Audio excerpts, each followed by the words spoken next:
그것만 확정된다 그러면 저는 추가 상승 가능성이 여전히 있다고 저는 생각을 하고 있습니다. 우선은 금리 인하로 수혜받을 수 있는 섹터는 그러면 AI 쪽이 되겠죠. 우선 우리나라가 아니면 하기 어려운, 실제로 미국 하기 어려운 섹터, 조선하고 원전입니다. 이거는 여전히 저는 뭐 기대하셔도 괜찮을 것 같습니다.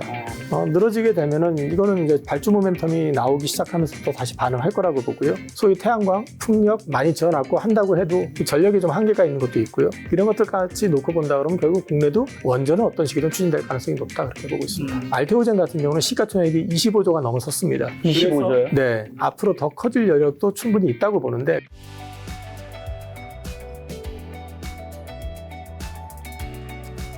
자, 오늘 장은 뭐 살짝 빠지긴 했지만 한 1% 정도 코스피 기준으로요. 그래도 3,413으로 종가였고 코스닥도 840대 정도. 어쨌든 지금 단기간에 코스피가 사상 최초로 3,400을 이제 이번 주에 돌파했었단 말이죠. 일단 이번 상승장 이끄는 가장 핵심적인 동력은 뭐였고 이 동력은 이제 앞으로 좀 계속 되는 걸까요? 일단 우선 글로벌 유동성은 지금 계속 확장돼 있는 상태에서 우리 증시가 소외가 돼 있었잖아요. 소외가 돼 있었고 실제로 이제 그 연초까지는 별 재미가 없다가 반등 주다가 다시 관세 문제 때문에 급락했다가 4월 달에 이제 그걸 철회하면서 주가가 올랐었고 거기서 더 오르질 못하고 누워 있었던 그 지수대가 2,500, 2,600대였었습니다. 근데 거기서 갑자기 주가가 급등하기 시작했었던 거는 결국 대선 주자들이 증시 활성화에 대한 얘기를 했고요. 특히 거기에 이제 지금 현 대통령인 이재명 대통령께서는 지금 이제 예를 들어서 상법 개정이라든지 이런 것들을 통해 가지고 이제 한국 증시의 제자리를 찾겠다. 이제 그런 말씀을 하셨던 거 이런 것들에 대해서 모든 대선 주자가 이제 증시에 대한 부양을 얘기하고 있는 상태에서 그 이재명 대통령 당선 가능성이 폴리마켓에서 90% 근처 가면서부터 주가 급등하기 시작했습니다. 그래서 그 주가가 첫 번째 이제 오르기 시작했었던 거는 결국에 가지고는 정책적인 스탠스가 변화가 되면서 한국 증시의 재평가 가능성에 대한 기대감이 올라왔던 거고요. 근데 추가적으로 올라가지 못했던 거가 있는데 그 못했던 이유가 뭐냐면은 결국 가가지고 보시면은 우리나라 이제 기재부라든지 또 민주당 내에서 대주주 요건 관련해가지고 그렇죠. 양도세 문제를 가진 노이즈를 불러일으켰어요. 뭐 50억에서 10억 간다, 뭐 왔다 갔다 하고 있었죠. 그게 정책에 대한 신뢰성, 증시 부양한다고 그러면서 또 대주주 요건을 제한을 한다는 얘기는 큰 자금이 들어오는 걸 제한한다는 얘기잖아요. 네.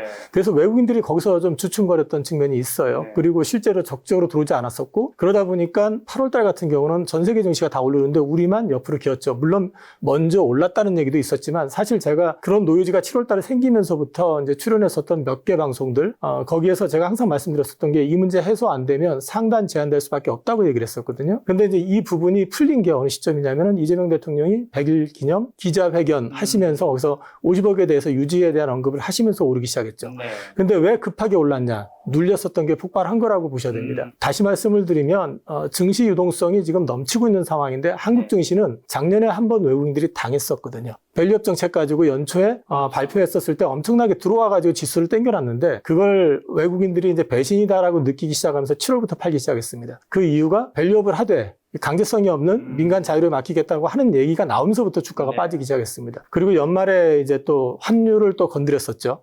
계엄령 선포 이후 전후해가지고 또 그런 노이즈들 때문에 한국 증시를 외면했었던 측면이 있었기 때문에 실질 글로벌 유동성이 아주 적극적으로 들어오진 않았었는데 이번에 한꺼번에 들어온 거라고 보셔야 되고요. 들어오는 과정에서 그러면 왜 반도체냐? 이제 그 문제가 나오는데 그 반도체 같은 경우는 사실 지난주에 오픈 AI 빨로 모든 수주 발주 이게 진행이 되다 보니까 그 이슈들이 발표가 되면서 제일 먼저 브로드컴이 실적은 쏘쏘했는데 오픈 AI로부터 엄청난 금액의 수주를 했다. 그래가지고 주가가 폭등을 했고요. 4일째인가 그때 폭등을 했었던 이유는 뭐냐면은 오라클이 수주 잔고가 많은데 그것도 역시 오픈 AI 빨이었었습니다. 그러니까 오픈 AI가 결국은 AI의 버블 심리를 자극하는 그동안에는 오픈 AI의 샘 울트만 같은 사람은 뭐라고 했었냐면은 AI가 좀 버블 영역에 와 있다. 좀 진정될 필요가 있다라고 얘기를 했거든요. 그 바람에 우리나라 반도체 증시 지수가 확 밀렸었어요. 그때 그런 얘기했을 때 얼마 했었냐면 하이닉스 기준으로 해서 26만 원 전후, 25만 원 전후 했었어요. 그렇게 눌려놓고 나서 다시 실제로 그 오픈 AI가 한 짓은 엄청난 투자를 해버린 거죠. 그래서 미국 증시에서도 AI, 특히 반도체 주식들이 급등을 해버린 거고요. 당연히 그렇게 급등을 하니까 한국 증시 늘려와 있었던 데다가 한국 증시를 사게 되면은 기본적으로 채워야 되는 물량은 우선은 반도체죠. 시가총액으로 봐도. 예, 거기에다 실적 개선 이슈 나오고 하니까 굉장히 급하게 잡아당기다 보니까 사실 반도체만의 독주 비슷하게 이제 올라왔던 거죠. 그래서 지금 이제부터는 이제 한국 증시에 대해서 평가를 하는데 이제 증시가 또 언제든지 빠질 수 있다, 조정받을 수 있다라고 얘기를 할 수 있지만 그 하단의 폭 자체가 그렇게 깊지는 않을 것 같습니다. 그래서 지금은 주식에 대해서는 앞으로는 최소한 글로벌 행보를 맞춰갈 가능성이 있고 또 플러스 알파가 될 가능성이 있는 거는 상법 개정은 이제 출발입니다. 그렇게 되면은 그걸를 통해 가지고 구체화될 수 있는 거는 이번에 50억 확정으로 저는 가능성이 높아졌다고 보는 게 결국 가가지고 소액주주 운동이라든지 주주가치 찾기 운동을 하는 거는 뭔가 주체가 있어야 되잖아요. 근데 10억으로 낮춘다고 그러면 해마다 연말되면 또 소위 말해서 큰 손들이 주식 줄이기에 급급하게 되는 상황이 나오는데 이게 주주가치 운동하고는 별개 문제가 돼버리는 거거든요. 그래서 이게 굉장히 돌아갈 수밖에 없는 문제를 갖다가 정상적으로 가게 했다라는 측면에서 봤을 때는 앞으로 계속 긍정적으로 흐름은 진행될 가능성이 있다고 보고 있습니다. 그럼 국내 증시 이제 주가 수익 비율은 퍼는 미국이나 일본 등 주요국 대비 현저히 낮다고 하던데 지금 3,400인 지금도 여전히 좀 저평가인 건가요? 우리나라 증시의 뭐 PBR이나 PER 기준으로 놓고 보면은요, 뭐 미국, 일본을 비교하시면 안 돼요. 중국보다도 낮아요. 그러니까 무슨 얘기냐면 우리나라가 이제 증시의 어떤 캐파라든지 그다음에 이제 GDP라든지 이런 걸 보면은 선진국 반열에 들어가 있긴 하거든요. 좀 이제 다만 그 수출입의 어떤 비중이 크다 보니까 이제 거기에 따른 좀 등락이 좀 심해서 그렇긴 한데 그 얘기는 뒤집어 놓고 말씀을 드리면 우리는 만년 저평가 상태였었고 그 저평가를 극복할 수 있는 방법이 사실상 없었습니다. 제일 처음에는 남북 문제 때문에 그랬었고요. 최근 들어와 가지고는 이제 저밸류를 갖다 극복해야 된다는 얘기를 하는데 그게 바로 밸류업을 하기 위해서 소위 말해가지고 주주 환원을 강화하고 그 다음에 상품 개정을 통해 가지고 이제 대주주의 전횡을 막고 소액주주의 의견이 반영이 되면서 이게 그것만 반영이 되는 게 아니라 외국인들 입장에서 봤을 때 외국 펀드나 이런 쪽에서 봤을 때 메리트가 느껴지면 저평가된 주식도 매집해가지고 얼마든지 흔들 수가 있잖아요. 그러면은 대주주 입장에서 봤을 때는 그들하고 대항을 하기 위해서 자기가 지분을 모으는 것도 한계가 있어요. 그럼 결국 국내 기관 투자자라든지 아니면은 개인 투자자들의 동의를 많이 받아야 되거든요. 그러기 위해서는 결국 가가지고 일방적인 어떤 경영보다는 좀 소통이 좀 강화될 가능성이 있다라는 거죠. 그렇게 놓고 본다 그러면 저평가 요인이 해소될 가능성이 높고요. 참고적으로 지금 일본 옆나라 같은 경우는 PBR이 0.9 전후에서 1.7까지 올라왔습니다. 우리는 지금 1.3이 아직 안 됩니다. 그러면은 지금 이게 저평가, 고평가 얘기를 할 때는 우리가 여전히 저평가 상태라고 얘기할 수밖에 없죠. 예. 그리고 고객 예탁금도 70조 원이 넘어서던데 이 자금은 증시 본격적으로 언제부터 좀 유입될까요? 들어오고 싶었는데 이번에 주가 사실 3,200에서 3,400까지 올린 거는 반도체였잖아요. 네. 그리고 제가 이제 자꾸 질문을 받아가지고 이제 저도 고민해보고 생각해보니까 한 가지 한국 증시 최고치 근처에서 하이닉스 같은 초대형주가 일주일 만에 20% 이상 폭등하는 경우는 전 처음 봤습니다. 지금 이 패턴은 사실상 증시가 우리나라 증시는 냄비 증시라고 그래가지고 좋을 때는 바짝 올렸다가 빠질 때는 박살이 나는 그림이었었잖아요. IMF 때 그랬었고 금융위기 때도 그랬었고 코로나 때도 그랬었고요. 근데 코로나 이 세 가지를 돌아보면은 바닥을 찍고 돌아설 때 그때는 지금처럼 올랐어요. 근데 고점에서 이렇게 올라가는 경우는 저도 사실 처음 봅니다. 그 뒤집어 놓고 말씀을 드리면 주식을 조금 안다는 사람들도 못 따라붙습니다. 오히려 주식을 모르는 사람들이 하이닉스 좋고 주식 가니까 대한민국 주식 사주세요. 그럼 뭐 살 거야? 그러면 확실히 인지가 되어 있는 거 하이닉스가 잘한다며. 또는 삼성전자에 대해서는 필수템이라고 생각을 하니까 그렇게 해서 그렇게 사들어오신 분들은 사실 반등하는데 수익이 많이 났겠지만 생각보다 많지는 않을 거예요. 그래서 사실 대기자금이 많은 거는 들어오고 싶은데 올라가는 건 그쪽밖에 안 보이고 그다음에 조방원전 같은 경우는 사실 최근 2년 내 많이 올라 있는 상태잖아요. 그렇죠. 섣불리 들어가기 부담스럽고 부담스럽죠. 그러니까 사실 좀 조정받기를 기다리고 있는 상황이었던 것 같습니다. 많은 전문가분들이 연말까지 또 상승장이 이어질 것이라고 전망하시는 분도 있고 또 어떤 분들은 코스피 3,400에서는 밸류에이션 부담이 커진다는 이야기도 있는데 좀 어떻게 어디까지 오를 수 있다고 보시나요? 저는 지금 현 정부의 어떤 증시재평가에 대한 방안, 정책의 어떤 의지 여기에 대한 이제 신뢰를 좀 갖고 있습니다. 사실 좀 이번에 좀 흔들렸다가 대통령께서 그걸 정리하시면서 이제 모든 상황 이제 남은 거는 배당소득 불리고 하세인데 그거 역시도 누더기만 만들지 않고 뭐 당초 안대로 해주면 더 좋고 그것만 확정된다 그러면 전 빠져도 증시하다는 굉장히 견고할 가능성이 높고 저는 추가 상승 가능성이 여전히 있다고 저는 생각을 하고 있습니다. 자, 미국 연준이 금리 인하가 이제 내일 새벽 아마 이 방송이 나가기 몇 시간 전쯤에 이제 오늘 발표될 텐데 어쨌든 기정사실화 되는 분위기인데 시장의 기대대로 현실이 될 경우 국내 증시에 어떤 긍정적 효과를 좀 가져올 것이라 보는지 아니라 어떤 업종이 좀 가장 큰 수혜를 볼 수 있을까? 그리고 B컷은 가능할까요? 트럼프는 기사 보니까 B컷을 요구하고 있는데 B컷은 뭐 시장에서는 좀 쉽진 않다고 전망하시는 것 같고 0.25 정도? 지금은 0.25가 컨센서스라고 봐야 될 것 같고요. 그렇죠. 이제 거기에 향후 이제 포워드 가이던스를 어떻게 제시하느냐, 이제 그건 시장은 좀 기대를 하고 있을 거고요. 그 다음에 이제 그걸 보려면 결국 점도표가 이번에 나오니까 점도표를 통해서 확인할 수가 있을 거고, 그 다음에 이제 파월의 기자의 회견이 변수가 될 수 있습니다. 그렇죠. 멘트를 어떻게 하느냐. 네, 그렇죠. 지금 현재는 이제 파월 같은 경우도 이번 9월은 저는 무조건 금리 인하 할 거라고 계속 이제 말씀을 드려왔습니다. 그 이유가 뭐냐면 6월에 동결을 했을 때도 두 사람이 반대를 했어요. 크리스토퍼 월러하고 보우만이 반대를 했는데 그것 가지고도 연준이 처음으로 소위 말해가지고 의견이 갈렸다 해가지고 노이즈가 좀 많았었다라고 하는데 여기에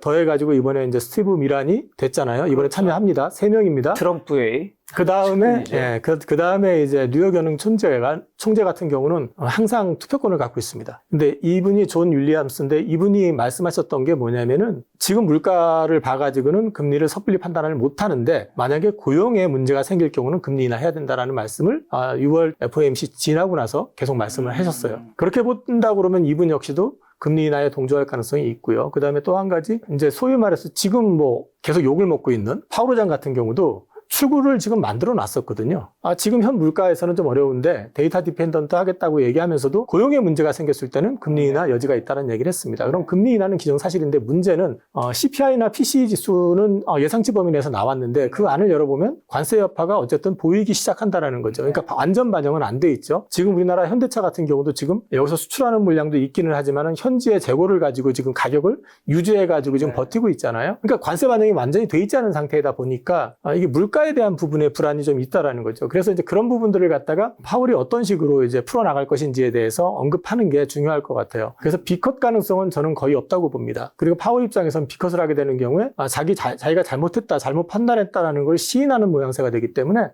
그걸 할 가능성은 좀 제한적일 것 같고 오히려 이제 금리 인하에 대해서 추가적인 룸은 열어놓을 가능성은 있어 보입니다. 금리 인하로 인해서 수혜받을 섹터는 특별히 지금 잘 우선은 금리 인하로 수혜받을 수 있는 섹터는 지금 투자가 가장 크게 일어나고 있는 섹터죠, 우선은. 그러면 AI 쪽이 되겠죠, 우선. 그렇죠. 그다음 두 번째는 금리 인하를 하게 될 경우에는요, 미국의 그 IBB라든지 이런 그 바이오 ETF하고 그 금리는 항상 역상관관계에 있습니다. 무슨 얘기냐면은 금리가 오르면 주가는 빠지고요. 금리가 빠지면 주가는 항상 올랐었습니다. 최근에는 주가가 크게 반응을 하고 있지 않지만 그 흐름을 놓고 이제 왜 그 흐름이 중요하냐면은 바이오텍 같은 경우는 미국도 빅팜을 제외하고는 바이오텍은 사실 자금 조달을 해가지고 연구 개발을 하는 쪽이거든요. 근데 금리가 높으면 기관 쪽에서 굳이 위험을 감수할 이유가 없죠. 금리가 떨어져야지 그 사람들한테 이제 소위 말해서 수익률을 채기 위해서 바이오텍에 대한 투자 이런 것들이 검토가 많아지게 되거든요. 그런 것들 때문에라도 지금 이번에 이제 금리 인하가 이걸로 끝이라면 또 다르겠지만 저때까지는 미국이 금리 인하를 한 번 시작해서 한 번으로 끝난 적이 없었습니다. 이 얘기는 지속될 가능성이 높다라고 이제 베팅을 할 것이고 그렇게 되면은 바이오텍에 대해서도 여전히 관심을 갖게 될 거라고 저는 보고 있기 때문에 바이오 쪽에 대한 관심 여전히 유효할 것 같습니다. 그럼 지금 상황 여러 가지 고려했을 때 4분기 남았죠. 이제 한국 주식, 미국 주식 그리고 뭘 사야 하는지랑 뭐 유망 섹터, 주도주 뭐로 보시나요, 지금은? 우선 저는 AI는 계속 갈 것 같습니다. AI는 계속 간다. 네, 그 다음에 이제 섹터로 얘기하면 AI하고 바이오 섹터 같은 경우는 미장보다는 오히려 우리가 강할 수도 있고요. 근데 다만 이제 지켜보셔야 되는 건 9월 23일 날 알테오젠이 그 키트루다 SC 제형에 대해서 FDA에서 이제 승인 여부가 최종 결정이 납니다. 이게 지금 여태까지는 봐가지고는 거의 되지 않겠냐라고 하는데 혹시라도 모르니까요. CRL을 받는다든지 그래가지고 뭐 보완을 해야 된다 뭐 이런 또 이슈가 나올 경우에는 좀 충격이 있을 수 있을 거고요. 그리고 다음에 이제 말씀을 드릴 수 있는 거는 그래도 우리나라가 갖고 있는 우리나라만의 강점, 우리나라가 아니면 하기 어려운 미국이 실제로 미국이 하기 어려운 섹터 조선하고 원전입니다. 이거는 여전히 저는 뭐 기대하셔도 괜찮을 것 같습니다.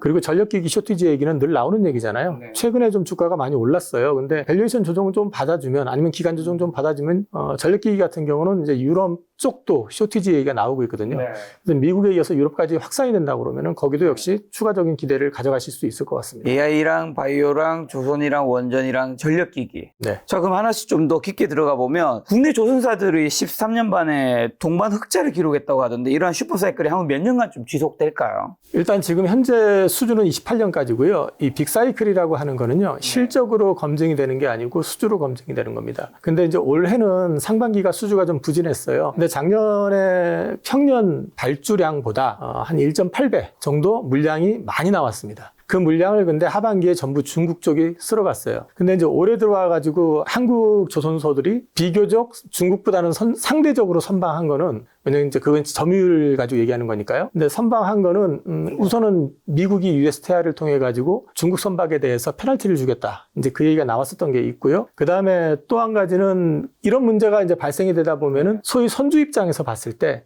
미국 쪽으로 입항하는 배에 대해서는 좀 부담이 스럽잖아요. 그러면 이제 그동안 발주를 한국에다가 안 하고 싸게 중국에다 발주했었던 물량들이 한국으로 들어온 것도 있고요. 앞서 말씀드린 것처럼 작년 하반기 때 특히 연말 10월 이후에 대량 발주들은 중국이 수주했거든요. 그러니까 캐파가 거기는 28년까지 거의 찼어요. 그러면은 추가적으로 급하게 해야 될 물량들은 한국에서 받아야 되거든요. 그래서 지금 한국 쪽으로 컨테이너 수주도 많이 들어오고 있는 그런 상황이거든요. 근데 지금 올해는 지금 수주량이 작습니다. 작년 대비해서 우리나라 같은 경우는. 근데 지금 올 하반기 지나기 시작하면서부터는 다시 이제 소위 말해가지고 LNG 캐리어선 쪽으로 해가지고 발주가 다시 시작이 될 것 같아요. 네. 그러면서 다시 늘어나게 될 것 같고 컨테이너선 발주도 역시 최근에 늘어나고 있거든요. 그래서 올 하반기 이후에 다시 이제 발주량 늘어나는 거 이거 확인만 되면 생각보다 길어질 것 같습니다. 저는 왜 길어질 것 같다고 말씀을 드리냐면 수령 20년 넘어간 선박들이 엄청나게 많습니다. 지금. 근데 그 선박들이 지금 현재도 유럽의 주요 항구에는 입항할 때 탄소 배출이 과다한 선박에 대해서는 여전히 거기서도 이미 페널티를 받고 있어요. 근데 2028년부터 이달 말 다음 달 초로 알고 있는데 엠팩 83에서 최종적으로 톤당 그때 당시에 나왔었던 게 이제 한 380불 정도 페널티를 벌과금을 물린다고 그랬었거든요. 탄소 배출에 대해서. 그게 확정이 되면 이중으로 과세를 하게 되죠. 그렇게 될 경우에는 사실 그렇게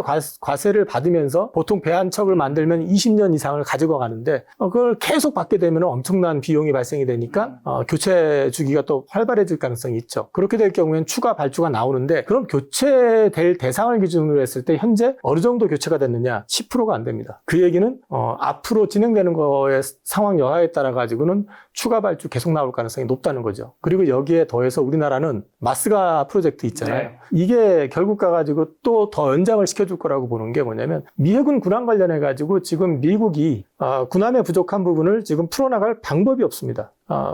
무슨 얘기냐면 양산을 하려고 해도 옆나라 일본은 이미 군함을 하고 있기는 한데 양산 시스템이 우리나라만큼 안 돼요. 그리고 지금 미국 자체에서 군함을 시작을 하면 1년에 한 척에서 한 척 반밖에 안 나옵니다. 답이 없어요. 근데 그렇다고 해서 지금 글로벌하게 봤을 때 양산 능력이 최고라고 하는 중국 조선소에다가 발주를 주겠냐고요. 중국에 줄 수는 없죠. 줄 수 없죠.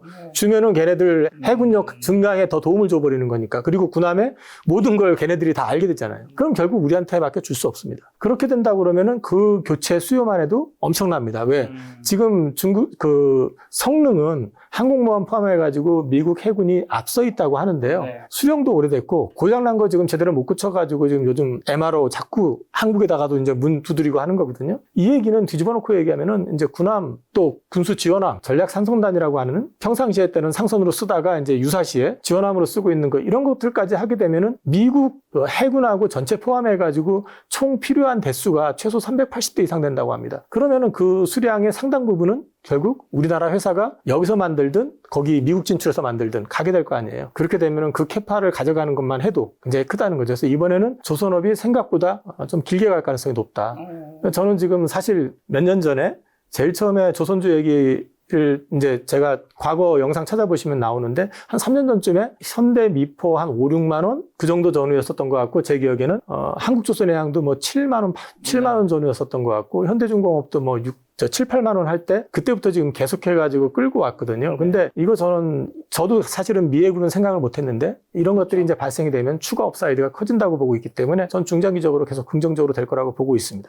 그리고 또 친환경 선박 기술 경쟁도 치열해지고 있는데 LNG를 넘어서 메탄올, 암모니아 선박 시장에서 한국의 경쟁력이 좀 어느 정도가 될까요? 그 소위 말해가지고 연료로 사용하는 그 메탄올 선박이나 이런 것들은 이미 중국에서 이제 수주를 받아서 만듭니다. 근데 이제 중요한 거는 그거 다 캐리어선들. LNG 캐리어처럼 메탄올, 암모니아 캐리어. 이거 역시도 이제 누수 문제라든지 이런 것들 때문에 아직은 중국이 제대로 대응을 못하고 있는 걸로 알고 있습니다. 그래서 이쪽 시장이 커지게 되면은 우선적으로는 우리한테 유리한 부분이 분명히 있고요. 그리고 이제 메탄올을 만약에 운반을 한다 그러면은 결국 가가지고 동력은 메탄올을 쓸 수밖에 없잖아요. 지금 LNG 캐리어도 대부분 그렇게 하고 있거든요. 이제 그런 맥락으로 놓고 본다 그러면은 아직까지는 중국 조선이 우리보다는 조금 뒤쳐져 있는 건 사실인데 그렇다고 해서 엄청나게 크게 뒤쳐져 있는 것 같지는 않습니다. LNG는 좀 꽤 시차가 있었기 때문에 우리가 계속해서 독주를 해왔지만 메탄올 같은 경우는 그걸 준비하고 있는 것 같아요. 그래서 그런 부분들은 아직은 좀 격차가 있다. 그렇지만 우리도 시작한 지 얼마 안 됐기 때문에 이걸 조금 더 보완해 가면서 이제 그거 격차를 좀 유지하는 전략은 해야 될 것 같습니다. 그리고 또 조선 기자재 업체들의 주가가 최근에 강세에 보였었는데 장기적으로 가장 유망한 기자재 분야는 좀 어디일까요? 우선적으로 지금 많이 오르기는 했지만요. 미국으로 가가지고 결국 상선 같은 경우 엔진 어디 거 쓰겠습니까? 애매하게 중국에서 오히려 우리나라 거 수입해서 쓰는데 중국 거 쓸 일은 없잖아요. 그러면은 결국 엔진 쪽은 계속 필요하게 되겠죠. 그럼 엔진 시장의 캐파는 더 커질 가능성이 높고요. 두 번째는 이제 예를 들어 하나오션 같은 경우는 이제 필리조 선수도 가지고 있고 미 해군 군함을 실제로 수주하려고 하고 있단 말이에요. 근데 그 상황에서 엔진을 갖다 자체적으로 이제 만들기 위한 준비를 지금 하고 있는 걸로 알고 있습니다. 그렇게 될 경우에는 이제 군함 엔진 쪽까지 이제 같이 들어가게 될 경우에는 그 규모가 더 커질 수 있겠죠. 그런 부분에 대한 기대감 분명히 가져갈 수 있을 거고요. 그 다음에 이제 제가 굳이 하는 섹터를 더 말씀을 드리면 전 보냉제입니다. 최근에 보면은 이제 기자재라고 그러니까 그 조선소, 그러니까 배에 들어가는 모든 섹터가 다 급등을 했어요. 시청 뭐 1000억대 뭐 이런 것들도 막 50% 60% 올라오고 그런 모습들을 보였는데 제가 이제 그때 역시 이제 약간 경계 시그널을 드렸거든요. 조금 급해 보이고 과해 보인다. 생각을 좀 해봐라라고 이제 말씀을 드렸던 게 뭐냐면 현대자동차가 중국 진출할 때, 그다음에 현대자동차가 미국 진출할 때 그때 같이 따라간 부품 회사들 주가가 당시에 폭등했었습니다. 근데 지금 현재 주가를 한번 보시라. 이제 그런 말씀을 드렸던 거는 사실 조선소 입장에서는 그 가치를 놓고 얘기를 해가지고 막 퍼줄 수는 없는 입장이잖아요. 그러니까 이제 일정 부분의 마진은 주겠지만 그거를 갖다가 막 고수익을 누릴 수 있게끔 해주지는 않을 거라는 거죠. 그런 맥락에서 봤을 때는 대체 수단이 없는 그 섹터가 메인일 거다. 그래서 저는 보냉제하고 엔진 쪽. 곧 엔진은 좀 많이 올라가지고 쉬고 있긴 한데 요거는 숨고르기가 좀 있어야 되긴 하겠지만 역시 그쪽이 제일 무난할 것 같습니다. 조선주도 대형주들이 굉장히 많이 있잖아요. 그 중에서 지금 그리고 말씀하신 기자재 다 포함해서 좀 어떤 주식이 앞으로 좀 대장 역할, 주도주 역할을 좀 할 수 있을까요? 조심스럽지만요.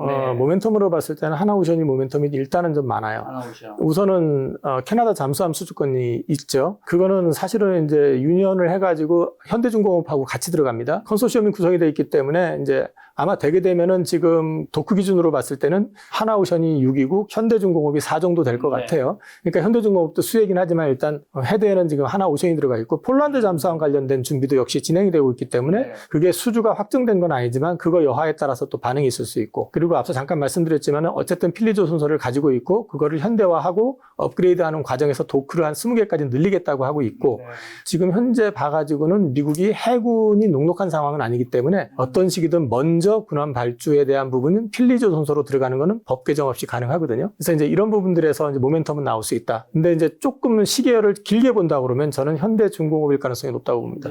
그거는 지금 현재는 아직까지는 현대중공업이 밸류의 방산이 지금 포함이 안 돼 있습니다. 근데 현대중공업이 이번에 합병하잖아요. 합병하는 것도 결국 가가지고 어디랑 합병하죠? 현대미포하고 합병을 하죠. 1대 0.40591 그 정도로 이제 합병을 하는데요. 이거를 합병을 하게 하는 목적 자체가 방산 시장 때문입니다. 일단 방산면허는 현대중공업이 갖고 있고요. 현대미포는 없는데요. 군함이라고 하는 게 초대형 컨테이너선 사이즈보다 조금 중형 사이즈들이 많단 말이에요. 그러면 도크를 초대형 사이즈를 비워가지고 그걸 할 수는 없잖아요. 그러면 이제 그쪽과 관련돼 있는 거를 수주해가지고 만들어내려면은 미포의 도크가 필요합니다. 근데 실제로 미포 도크가 100% 원활하게 돌아가고 있는 건 아니에요. 이익은 늘어나는 구조긴 하지만은 아직까지는 여력이 좀 있다고 하더라고요. 그래서 이번에 합병을 통해 가지고 현대미포의 국내 도크는 아마도 군수지원함 수주라든지 이런 쪽으로 해가지고 가능성을 좀 가지고 있는 것 같고요. 그 다음에 이제 소위 말해가지고 중소형 선박 MR 탱커라든지 뭐 이런 것들은 베트남에 있는 현재는 이제 비나조선이라고 하는 그쪽에다가 아마 이제 줘가지고 가동을 하게 되면은 아무래도 소위 말해가지고 제작비는 베트남이 훨씬 쌀 거 아니에요? 그러면 이제 마진 개선되고 또 이제 군수지원함이나 이제 소규모 군함 같은 거 받았을 때 미포 활용하고 또 대형 군함을 받았을 때는 현중에서 직접 들어가고 이런 식으로 간다 그러면 군함 쪽 비즈니스가 커질 겁니다. 그래서 지난번에 이제 합병 이후에 기자회견할 때요, 현대중공업에서 이제 제시한 게 뭐냐면 24년에 방산 매출이 1조 원이었습니다. 근데 2035년 기준으로 해가지고 10조를 만들겠다라고 얘기를 하고 있습니다.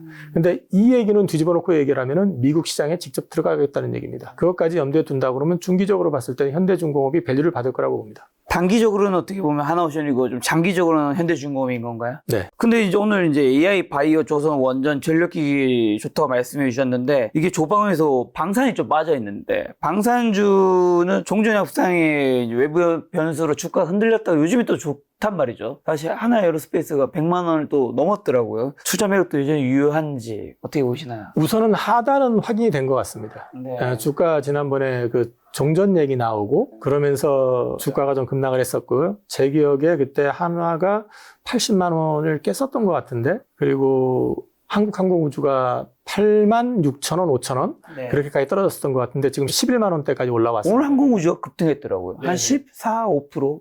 오늘 급등했었던 거는 미 해군 훈련기 관련된 이슈. 그게 이제 그 연말에 요청서를 받고 네. 그 다음에 이제 27년에 확정이 되는 그런 그림인데 가능성이 있다. 뭐 그런 얘기들이 나온 게 있고, 또 한 가지는 우주. 한국항공우주가 이제 방산으로만 보이니까 네. 우주와 관련된 것들을 실제로 안에 뭐 가시적으로 막 보여준 게 없으니까. 그런데 이제 우주 관련된 이슈들이 살짝 붙어 있어요. 그래서 지금 보시면은 우리나라의 세트레가이라든지 뭐 인텔리안 테크라든지 이런 거 주가 한번 보시면 주가가 꽤 올라와 있어요. 근데 이제 그쪽에 대한 주가 부분이 반영이 또 한꺼번에 된 것 같습니다. 근데 방산주는 일단은 말씀드린 것처럼 하단은 확인이 된 것 같고요.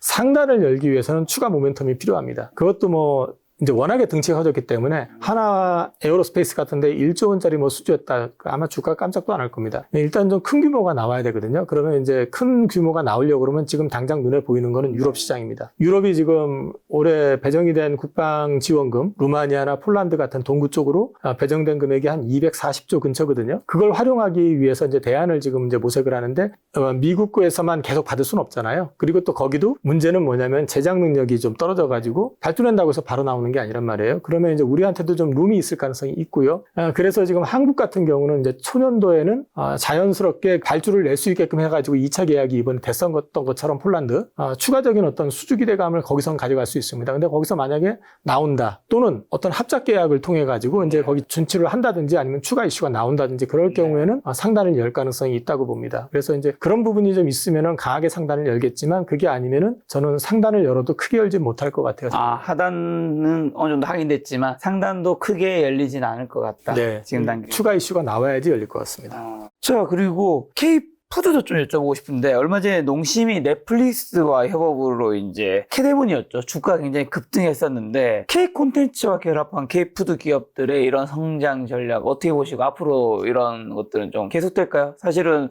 삼양식품이 원래 농심보다 사실 한국에서는 덜 알려져 있지만 해외에서 엄청 많이 팔리니까 시총이 우리가 알고 있던 것보다 농심보다 훨씬 큰데 그 농심이 그런 거에 대한 이제 고민이 많았겠죠. 그래서 아마 저는 캐데몬도 같이 전략적으로 하고 주가 상승을 보면서 모든 식품업체들이 이건 무조건 K엔터와 같이 가야 된다. 시총이 몇 배 가는 건 일도 아니다 생각하고 있을 것 같아요. 우선 이제 말씀드릴 수 있는 거는 저는 캐데온과 연관이 돼서 이제 마케팅을 이뤄내 가지고 그게 이제 완판됐다 이렇게 한 거는 하나의 이제 마케팅 전략에서 인지도를 높이는 데는 긍정적일 거라고 봅니다. 그런데 중요한 거는 입맛을 사로잡아야 됩니다. 그렇죠. 그러니까 입맛을 사로잡아야 되는데 사실 삼양식품하고는 이미 차별화가 될 수밖에 없는 거는 삼양식품은 사실 매운 걸 컨셉으로 해가지고 이미 그 틱톡이라든지 유튜브를 통해 가지고 이제 소위 말해 바이럴 됐죠. 그렇죠. 다 확산이 됐는데 그걸 먹으면서 이제 매운 거 먹으면서 힘들어하면서도 거기에 은근히 중독성이 있습니다. 네. 그래서 한국의 매운맛을 사실 전 세계에 전파를 하고 있는 상황이라고 봐야 되거든요. 네. 그래서 유튜브 같은 거 보시면은 어린아이한테 소위 말해 가지고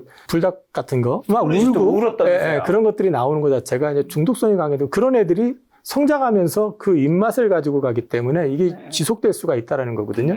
농심은 이제는 알리는데 좀 어느 정도 성공을 했다 그러면 그 부분과 관련된 부분을 진행을 해야 됩니다. 캐데온이라고 하는 것은 물론 장기적으로 K엔터를 통해서 갈 수도 있지만 그거 혹시 기억하십니까? 이제 기생충에서 그 한우 하고 라면하고 이렇게 먹었었던 거 있잖아요. 그거 한동안 기생충 폭발할 때 전 세계적에서 화제가 돼가지고 또 그거 좀 잠깐 유행했었죠. 그리고 나서 조용해졌죠 또. 그렇죠. 뭐 영화가 끝났으니까. 그러니까 이제 그런 것들을 생각해 보실 필요가 있다라는 거죠. 그래서 이제 저는 농심 쪽에서 그런 부분들에 대한 준비를 해가면서 이제 그 업그레이드를 하려면 결국 입맛에 맞춰줘야 되고, 한국은 국물을 좋아하는데요. 국물 라면을 좋아하는데 유럽 같은 경우는 사실 거기에 익숙하지가 않습니다. 겉면을 좋아합니다. 그래서 이제 그런 쪽으로 해가지고 포커싱 해가지고 그 부분을 좀 확장시키는 전략을 가져간다면 물론 충분히 가능성은 있다고 봅니다. 그렇지만 이제 그런 부분들에 대해서 앞으로 방금 농심 말씀하셨으니까 농심 말씀드렸지만은 이제 추가적으로 빙그레 같은 경우도 오늘 기사 났죠. 빙그레 바나나 우유 공항에 있는 편의점에 쌓아놓은 거 사진 찍어놓은 거 돌아다니는데 그 뭐 거의 창고에 쌓아놓듯이 쌓아놨더라고요. 그 가지런히 놓은 게 아니라 그냥 막 갖다 부어놓듯이 해놔. 그만큼 많이 판매되는. 그렇죠. 들어오면 일단 무조건 먹고 시작한답니다. 근데 이제 이런 부분들이 글로벌하게 확장이 되려면 사실은 빙그레는 국내에 국한하지 말고 해외 시장 나가야 됩니다. 공장이 있어야 돼요. 그러니까 우유를 갖다가 밀폐 용기로 해가지고 유통기한 몇십 일 이렇게 나갈 수 있을지 모르겠는데 제가 그 회사에서 마케팅 담당을 잠깐 했었거든요. 빙그레에서요? 네, 사회 초년생 때 그 마케팅을 했었고 이제 제가 파트가 유음료 쪽 파트였었기 때문에 실제로 바나나 우유하고 요플레 이런 쪽을 제가 잠깐 했었어요. 오래 하진 않았고요. 그래서 이제 거기서 막 이제 트레이닝을 많이 받았는데 그 맛을 내는 게 굉장히 어렵습니다. 그래서 지금 카톤팩이라고 그래가지고 단지 모양으로 지금 만들어져 있잖아요. 그거 사실은 처음에 그거를 다른 걸로 바꾸는 것도 시도했었는데 못 바꿨어요. 맛이 달라진다고. 그 정도였었습니다. 그래서 이제 주저하는 것 같지만은 그때는 한참 전이잖아요. 언제라고 얘기하면 제 나이가 노출되니까 말씀을 안 드리겠지만 그때하고 지금은 좀 다를 수 있으니까 이 빙그레 바나나 우유에 대한 어떤 확산 속도 이런 것들은 K 엔터하고 같이 맞물릴 수만 있다고 그러면 얼마든지 확산 가능하기 때문에 빙그레 주가는 해외 진출을 통해 가지고 이제 그 부분을 좀 확산시키는 전략을 가져간다면 더 크게 가져갈 수 있을 것 같습니다. 그리고 또 최근에 생각해 보니까 상법 개정 등 그다음에 대주주 이런 것들도 다 이제 그런 걸 토종해서 많은 분들이 지주에 다 좋게 얘기하시는 분이 많더라고요. 배당주 관련된 뭐 금융주 얘기 같이 얘기하시는 분들도 있고 한데 이런 쪽 어떻게 보시나요? 금융주 뭐 특히 지주 회사들 주가가 이제 많이 반영될 것이다 나중에. 자, 상법 개정의 취지를 먼저 생각을 해보면 대주주의 일방주의를 견제하겠다는 목적이 있는 거죠. 그래서 집중투표제라는 게 도입이 됐고요. 3% 룰이 도입이 됐기 때문에 3% 룰 특히 이게 되게 무서운 게 뭐냐면은 대주주와 특수관계인 지분이 60%라 할더라도 행사 가능한 지분은 3%로밖에 인정을 안 합니다. 이 얘기는 경영을 좀 독단적으로 한다든지 문제가 생길 경우에는 개인 투자자들하고 몇 개 기관만 연합하면은 감사위원 선임이 대주주 의도대로 안 될 가능성이 높아진다는 거죠. 이제 거기에다가 집중투표제 하게 될 경우에는 이거는 이제 복수투표거든요. 예를 들어가지고 임원 3명을 갖다가 그 선임을 한다고 했었을 때 그전에는 그냥 각각이었었기 때문에 대주주가 60% 지분 갖고 있으면 이 사람한테도 60%, 이 사람한테도 60%, 이 사람한테도 60%지만 총합이 180%가 되는 거예요. 그냥 180%를 가지고 쪼갤 수가 있어요. 세세개. 그러면 뒤집어 놓고 얘기하면은 40% 갖고 있는 데는 120% 갖고 있잖아요. 그러면서 좀 극단적으로 말씀을 드려가지고 얘 마음에 안 들면 뭉쳐가지고 한 사람 떨어뜨릴 수도 있고 경우에 따라 가지고는 120%니까 어떤 경우에든 간에 임원을 하나를 집어넣을 수가 있죠. 이 얘기는 지주회사의 경영 자체가 아무래도 이제 일반 주주를 무시하지 못하는 상황이 될 가능성이 높고 그렇게 되면 배당 상향은 자연스럽게 높아질 가능성이 높다는 거고요. 그리고 또 한 가지 지주회사의 가장 큰 문제가 우리나라에서는 뭐냐면 자회사 상장. 이게 이제 중복 상장 이슈를 계속 불러일으키잖아요. 이런 일을 일으켰을 때 이제 발생할 수 있는 노이즈가 생각보다 클 수 있다는 거죠. 국내 뭐 투자자뿐만 아니라 특히 외국의 공격적인 헤지펀드들이나 이런 쪽에서는 당연히 먹이를 노릴 겁니다. 그렇게 되면은 사실 이제 문제를 발생을 시키게 되면은 이제 국내 개인 투자자들의 역할이 굉장히 커지겠죠. 그러면 지주회사가 지주 본연의 어떤 가치를 유지하거나 확장시키는 쪽으로 이제 가게 된다 그러면 주가는 하방보다는 상방으로 올라갈 가능성이 높은 거고요. 그 다음에 지금 현재 지주회사 가운데서 자사주 비중이 높은 회사들이 있잖아요. 이제 아마 그 상법 개정 확정되고 나면은 어떻게 되느냐에 따라 좀 달라질 거예요. 예를 들어서 기존 자사주에 대해서는 뭐 기한을 둬가지고 그 안에서 이제 어떻게 판단을 하라는지 아니면은 뭐 그것마저도 강제로 예를 들어가지고 소각을 하라고 얘기하면은 이제 주가는 폭등하겠지만은 약간의 노이즈가 있을 가능성이 있는데 그런 부분들에 있어서도 어쨌든 개인 주주들의 입장이 많이 반영이 된다 그러면 결국 주주 가치의 어떤 상승의 측면에서는 긍정적일 것 같다. 그렇게 놓고 말씀드리면은 금융지주 같은 경우는 배당이 높잖아요. 배당 성향이 지금 굉장히 높거든요. 이거는 제가 판단하기에는 어떤 경우에서도 배당소득 분리과세 대상이 될 가능성이 높습니다. 그러면은 지금 이자는 미증시가 지금 트럼프 의도대로라면은 최소한 내년까지 6번 이상은 빠질 것 같은데 금리를 뺄 것 같고 그렇지 않다 싶더라도 올해 특별한 노이즈만 없다 그러면 내년부터는 유가 때문에라도 YOY로 해가지고 물가는 안정이 될 가능성이 높습니다. 네. 그렇게 놓고 보면 결국 오래 갖고 있어봤자 정기예금 금리는 계속 떨어질 가능성이 높습니다. 네. 지금도 3%가 안 돼요. 근데 앞으로 더 떨어진다고 했을 때는 그 자금들이 거기에 있느니 내가 은행에 돈을 맡겨 놓느니 차라리 은행주를 사가지고 배당을 받는 게 훨씬 낫다라는 거죠. 그래서 이제 그런 부분들까지 놓고 본다 그러면은 역시 그쪽에 대해서 관심이 많아지는 건 당연한 것 같습니다. 자, 그리고 아까 전에 이제 좋게 말씀하신 AI 바이오 조선 원전 전력기구 주셔서 원전 여쭤보려고 하는데 한수원과 웨스팅하우스의 계약 논란에도 불구하고 한국 원전 기업들의 경쟁력은 여전한가요? 여전하다고 봅니다. 근데 원전 네. 기업에서도 좀 분류를 할 필요가 있죠. 네. 소위 이제 한수원, 그러니까 한국전력의 밸류체인 안에 들어가는 한전 계열사들 이쪽 같은 경우는 아무래도 이제 한수원이 가야지 따라가는 구조가 될 테니까 그쪽은 이제 소위 말해서 팀코리아라고 이제 구성이 되어 있는 그 영역을 벗어나기 위해서는 사실 웨스팅하우스 쪽에서 필요를 느껴야지 되는 거고 반면에 건설회사라든지 또는 기자재 업체들 있잖아요. 이쪽 같은 경우는 중요한 게 뭐냐면은 사실 원전이 다시 원전하기 시작한 거는 불과 얼마 안 됩니다. 굉장히 오랜 시간 원전이 배척이 됐었죠. 왜냐면은 미국 같은 경우만 해도 1979년에 쓰리마일 아일랜드에서 원전 사고 난 다음에 거의 40년이 넘는 시간 동안에 원전이 만들어진 건 2기밖에 없습니다. 옆나라 일본은 지금 후쿠시마 원전 때문에 여전히 고생을 하고 있죠. 그러다 보니까 전부 원전을 배척을 했고 독일은 원전을 완전히 없애버리려고 했었고 그런 상황이었다 보니까 문제는 뭐냐면 지금도 원자력 발전소는 돌아가는데 그 밸류체인에 들어가는 기자재 업체들이 거의 상당 부분이 망했습니다. 그러다 보니까 주기기라든지 이제 열애수 보일러 쪽이라든지 이런 쪽 좀 주요 기자재에 들어가는 회사 제품들 같은 경우는 글로벌하게 보면은 약간 과점화돼 있어요. 그러니까 제작할 수 있는 업체가 많지가 않아요. 네. 그러다 보니까 이제 결국은 지금 미국의 웨스팅하우스 같은 경우도 원전을 짓겠다고 해도 뭐 몇백 기를 짓겠다 뭐 이런 식으로 지금 그 트럼프 대통령 말씀하고 계시는데 300기로 저는 알고 있는데 그 짓겠다고 하는데 문제는 지어본 경험이 있는 회사도 많지 않고 그 다음에 또 그 주기기를 제작 가능한 업체도 많지 않거든요. 결국에 가가지고는 가장 미국 입장에서 봤을 때는 저렴하고 그 다음에 검증이 된 우리는 그래도 UAE 쪽에서 최근에 원전을 하나 최종적으로 만들었잖아요. 네. 그러니까 만들어서 운영까지 해봤잖아요, 지금. 그렇기 때문에 그 부분에 대한 것들이 당연히 인정을 받을 수밖에 없고요. 그러다 보니까 웨스팅하우스 쪽의 밸류체인 안에 실제로 현대건설 같은 경우는 같이 협업을 합니다. 그래서 지금 불가리아 원전 지금 거의 수주 직전까지 가 있다라고 기사가 나오는데 거기는 만약에 수주를 하게 되면은 그것과 관련돼 있는 제반 공사는 현대건설이 하거든요. 그 다음에 뭐 SMR 업체들 굉장히 많은데 뉴스킬 파워 같은 경우는 뭐 지금 삼성물산이 지금 그 밸류체인에 들어가 있고 또 우리나라에 이제 두산에너빌리티 들어가 있고요. 홀텍 같은 경우 뭐 오늘 기사가 났지만 홀텍도 최근에 이제 과거 발전소 부지였었던 게 수력 발전이었었던가 화력 발전이었었던 것 같은데 그 부지를 원전으로 바꾸는데 자금 지원이 결정이 났대요 오늘. 근데 거기도 역시 밸류체인에 현대건설 들어가 있고요. 그 다음에 뭐 소위 말해서 엑스에너지라든지 이런 여타 그 SMR 관련돼 있는 회사에 DLENC라든지 두산에너빌리티라든지 이런 회사들이 다 밸류체인 안에 들어가 있습니다. 그 기자재 업체 중에서도 메인에 들어가는 쪽들은 다 연결이 돼 있거든요. 그럼 그쪽에서 제작을 하게 될 경우에는 결국 어디서 하겠냐는 거죠. 어젠가 기사 나왔죠. 그 SMR 관련해가지고 뉴스케일 파워 쪽에서 최근에 테네시 쪽에 있는 전력회사하고 관련돼 있는 프로젝트에서 6기 정도 SMR 주기기, 그게 지금 제작 중이라고 이제 기사가 나왔던 것 같더라고요.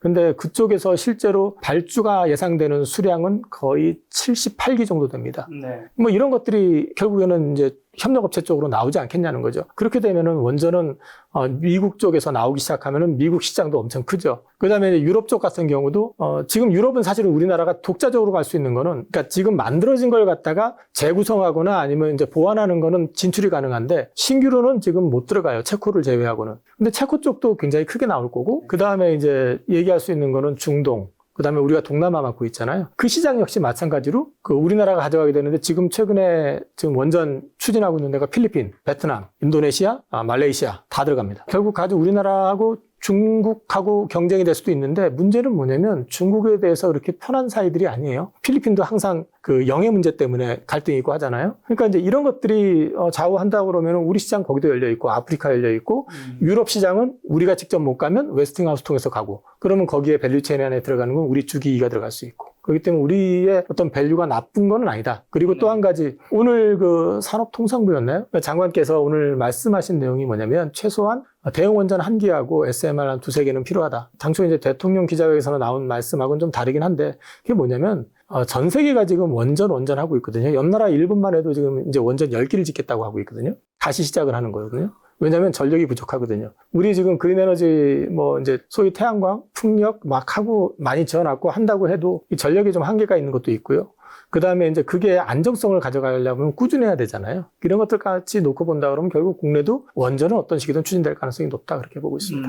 그러면 이제 원전이 근데 사실 정책적 리스크가 굉장히 또 큰 분야로 우리가 다들 알고 있을 텐데 가장 큰 위험 요인은 뭘까요? 매력은 뭐 많은 분들 알고 있을 거고요. 갑자기 또 큰 대형 사고가 난다, 첫 번째.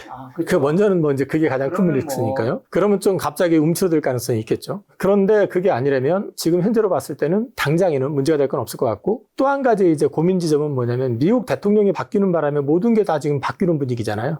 그 전까지는 안 그랬는데 참 미국도 좀 요즘 이상해지고 있는 것 같아요. 대통령이 바뀌면 정책이 확 뒤집어지고 어디서 막 우리는 약간 기시감이 들잖아요. 네. 많이 경험했고. 근데 이제 그런 분들이 지금 나오다 보니까 트럼프 막판에 뭐 중간 선거에서 지고 내년에 뭐 동력 잃어버리고 자기가 원하는 것처럼 막 안 돼가지고 미국이 좀 문제가 생기고 이래버릴 경우에는 이제 또 그 정책 노이즈가 생길 수도 있죠. 또 민주당이 잡는다 예를 들어서 그렇게 될 경우에는 갑자기 또 180도 바뀔 수도 있잖아요. 그러니까 이제 그런 부분들에 대한 노이즈는 있을 것 같다. 근데 이제 저는 그런 것까지 감안한다 하더라도 미국 중간 선거가 내년 이맘때일 거예요. 아직까지는 시간 남아 있다. 그리고 이제 원전 발주는 아마 올 연말 내년 초부터 시작이 될 것 같다. 그런 맥락에서 놓고 봤을 때는 그 부분에 대한 노이즈는 생각보다 크지는 않을 것 같다. 당장에는. 말씀하신 대로 미국이 또 자국내 원전 제조 인프라 부족하여 한국과의 협력이 굉장히 필수적인데 그럼 가장 유망한 협력 분야는 어디가 될까요? 건설업체들 일단 우선 들어갈 수밖에 없을 것 같고요. 왜냐하면 직접 지어본 최근까지 지어본 업체들은 우리나라에서 삼성물산이 있고 현대건설 정도가 있고요. DLENC가 최근에 졌는지 모르겠지만 어쨌든 경험을 가지고 있기 때문에 그 3개 회사의 어떤 수주와 관련된 부분들은 보셔야 될 것 같고 아마 필리핀 관련해 가지고 DLENC가 아마 관여가 돼 있는 것 같더라고요. 그래서 이제 그런 부분들 보셔야 될 것 같고요. 또 한 가지는 이제 앞서 말씀드렸지만 부품이나 기자재를 본다 하더라도 그쪽에서 필요로 하는 것들 있잖아요. 그런 걸 보셔야 돼요. 그렇게 되려면은 아무래도 좀 큰 사이즈, 그 다음에 이제 과점을 형성을 하고 있는 아이템 같은 경우는 선택의 폭이 제한되잖아요. 그렇기 때문에 이제 소위 이제 앞서 말씀드렸던 주기기 관련돼 있는 쪽, 그 다음에 뭐 업체명은 말씀 안 드려도 다 아실 거니까. 그 다음에 이제 모릅니다. 말씀해 주세요. 제가 말씀드리기가 좀 그래서. 근데 이제 보시면 알아요. 네. 그러니까 이제 원전에 대해서 조금만 관심 있으면 다 아는 네. 내용이니까. 그러니까 이제 앞서 말씀드렸던 것처럼 이제 열회수 보일러와 관련돼 있는 쪽, 이런 쪽 같은 경우는 뭐 국내 업체 제한돼 있으니까 네. 관심 가져보실 만 하고요. 그리고 이제 힌트 하나를 더 드리면은 최근에 원전주 가운데서 외국인들이 집중적으로 사고 있는 주식이 있습니다. 작은 회사들 가운데서. 근데 그쪽도 기술력은 어느 정도 있는 것 같아요. 근데 이제 너무 작은 회사는 저는 이제 저희 회사가 이제 소위 컴플라이언스가 좀 센 것도 있지만 작은 회사를 설명드리는 건 좀 곤란해요. 사실은 나중에 AS 하기도 어려우니까. 그래서 이제 그런 쪽은 한번 찾아보시면 몇 개가 보일 겁니다. 그래서 이제 그런 쪽을 좀 관심 가져보시면 괜찮을 것 같습니다. 그럼 큰 걸 여쭤보겠습니다. 두산 엘리베이터 주가가 기대감으로 움직인다는 지적이 있는데 구체적인 추수 성과 나오기까지 주가 변동성 어떻게 전망하시고 주가 어떻게 보시나요? 주가 급등했다가 지금 늘어지고 있는 게 한 3개월 이상 늘어진 것 같은데요. 늘어지게 되면은 이거는 이제 발주 모멘텀이 나오기 시작하면서부터 다시 반응할 거라고 보고요. 당장에 어저께 주가가 급등했었던 거는 앞서 제가 말씀드렸던 것처럼 기사가 나왔습니다. 뉴스케일 파워 쪽의 주기기를 6기 정도 현재 제작 중이다. 회사에서는 공식적으로 얘기한 것 같지는 않은데 어떤 기사가 나왔더라고요. 그래서 이제 그런 부분들 때문에 주가가 크게 반응했거든요. 근데 이제 앞서 말씀드렸지만 그 프로젝트에 관련돼 있는 주기기만 78개입니다. 근데 그게 한 개 프로젝트예요. 그 얘기 무슨 얘기냐면 앞으로 원전이 이제 수주가 나온다면 굉장히 커질 수 있는 가능성이 있고요. 우리 지금 아직 정식 계약 안 된 거 있습니다. 체코. 근데 우리가 확정이 돼 있잖아요. 그러면 거기 거는 당연히 두산에너비티가 되겠죠. 거기에 더해가지고 이 회사와 관련해가지고 지금 이렇게 확 부각 안 되고 있는 게 뭐냐면 가스터빈입니다. 가스터빈 역시 마찬가지로 글로벌 과점 시장입니다. 쇼티지 나 있는 상태예요. 지금 발주를 내도 실제로 수주 가능한 게 2030년 돼야지 수주가 수주된다. 그 납기 기준으로 했을 때 그렇다고 하더라고요. 근데 그쪽 시장에서도 두산에너비리티는 또 과점 체제를 가져가고 있기 때문에 그런 부분들을 감안해서 보시면 될 것 같습니다. 자, 그리고 또 제약바이오 좀 여쭤보려고 하는데 돈 버는 바이오 시대가 열렸다고 말씀하셨던 것 같은데 금리 인하 시기에 맞물려 바이오 섹터 상승세는 언제까지 좀 이어질까요? 저는 제가 이제 방송 쪽으로 소개받고 시작을 했던 것도 이제 나이 좀 늦게 시작을 했는데 그게 좀 알려지기 시작했던 것도 바이오 때문입니다. 그 말씀을 먼저 드리는 건 이제 바이오를 굉장히 오랫동안 스터디를 했었고 나름대로 공부를 했고요. 네. 그래서 큰 성과도 있었는데 이 말씀을 먼저 드리는 거는 이제 바이오의 어떤 흐름을 놓고 봤을 때는 그동안엔 테마주로만 움직였다가 이게 다시 이제 바이오 시장을 좀 바꿔놨었던 거는 셀트리온으로 대별되는 소위 말해서 돈 버는 회사가 생기면서 셀트리온이 한번 크게 시세를 낸 적이 있었고요. 네. 그 다음에 이제 삼성바이오로직스라고 하는 회사가 이제 추가로 등장하면서 코로나 이후에 주가가 한번 급등했던 적이 있습니다. 그리고 이제 그 중간에 여러 가지 회사들이 라이센스 아웃을 기회로 해가지고 주가가 급등했다 빠졌다가 반복이 됐었어요. 그게 대표적인 회사가 이제 한미약품이라든지 알테오젠이라든지 뭐 이런 회사들이 많았었는데 최근에 보시면은 이제 알테오젠 같은 경우는 시가총액이 25조가 넘어섰습니다. 25조요? 네. 이제 사실상 이건 글로벌 바이오텍이 된 거거든요. 이 정도 시총이면은 앞으로 더 커질 여력도 충분히 있다고 보는데 그 이유가 뭐냐면 일단은 흑자 기조가 나오고 있습니다. 지금도. 근데 이제 그거는 지금 마일스톤 받아가지고 나오는 흑자, 계약금 받아서 나오는 흑자이기 때문에 본질적으로 봤을 때 소위 말해서 매출을 통해서 나오는 건 아니잖아요. 근데 이제 이 부분과 관련해가지고 키트루다 SC 제형이 이제 최종적으로 결정이 나는 게 FDA 승인 여부가 23일 날 나옵니다. 그게 이제 확정이 된다고 그러면요. 4분기부터 이제 그것과 관련돼 있는 매출이 시작이 됩니다. 그래서 내년 1분기부터는 로열티를 받기 시작하거든요. 물론 전제가 되면이지만은 현재까지 임상 진행으로 봤을 때 임상 자체에는 큰 문제는 없을 것 같아요. 그런 걸 놓고 봤을 때는 이게 승인이 난다고 했을 때는 그때부터는 내년부터 본격적으로 실제 로열티가 들어오기 시작하는데요. 거기서 그치는 게 아닙니다. 알테오젠은 지금 키트루다가 지금 SC제형 그거 하나만 있는 게 아니라 소위 머크에서도 또 추가적인 어떤 적응증을 놓고 접근을 하기 시작하고 있고 그다음에 사노피라든지 여기는 회사가 지금 오픈된 것 같진 않은데 S사라고 하니까 저는 추정컨대 10대 글로벌 제약사라고 그래가지고 이제 그걸로 생각을 했는데 네. 그 회사라든지 산도즈라든지 그다음에 최근에 GSK가 들어갔었나? 이제 추가적으로 라이센스 아웃이 지금 이루어진 것들이 있거든요. 그쪽 회사에서 추가적인 SC 제형을 만들 거 아닙니까? 그런데 SC 제형을 만드는 게 지금 현재까지 안전성이라든지 유의성 테스트에서 실패한 경우가 거의 없습니다. 그렇기 때문에 이거는 할로자임이 우선적으로 많이 진행을 해왔었기 때문에 간접 검증이 된 건데 추가적인 이제 임상 들어가는 것들에 대한 기대감이 붙을 거 아닙니까? 만약에 매출이 본격화되기 시작한다고 그러면은 키트루드만 해도 지금 전 세계로 봤을 때 2029년 가게 되면은 연 매출이 30조 정도 얘기를 하거든요. 네. 30조의 절반 정도만 가져가면 15조 정도 되는데 거기에서 5%만 해도 얼마입니까? 연간으로 갔을 때. 그런데 그것에 이어가지고 글로벌 빅파마들이 지금 이제 특허 만료가 28년, 29년에 굉장히 많아지거든요. 그 대비를 어떤 식이든 해야 돼요. 그러면 이것과 관련해서 계속적인 에러도 나오겠지만 제품 개발이 나오게 되면 계속해가지고 매출과 관련된 게 연결이 될 가능성이 높다는 거죠. 그래서 이게 돈을 벌기 시작한다는 말씀인 거고요. 우선은 첫 번째는. 그래서 제가 작년이 사실은 이제 우리나라가 글로벌화되는 원년이라고 제가 이제 말씀을 드렸었고요. 네. 이 부분이 계속 확장이 될 가능성이 높다고 말씀을 드리는 게 그 외에도 우리나라가 이제 빅팜하고 라이센스 아웃을 해가지고 임상이 진행되고 있는 회사들이 많습니다. BBB 셔틀 해가지고 뇌질환 치료 관련했을 때는 뇌를 투과하는 기술이 있어야 되는데 그 플랫폼을 가지고 있는 ABL 바이오만 해도 이번에 사노피 임상 1상이 성공적으로 끝이 났습니다. 여타 기전 대비해가지고 굉장히 잘 나왔고요. 이 얘기는 뒤집어 놓고 얘기하면은 뇌질환 치료제는 앞으로 확장될 수밖에 없죠. 왜? 수명이 연장되기 때문에.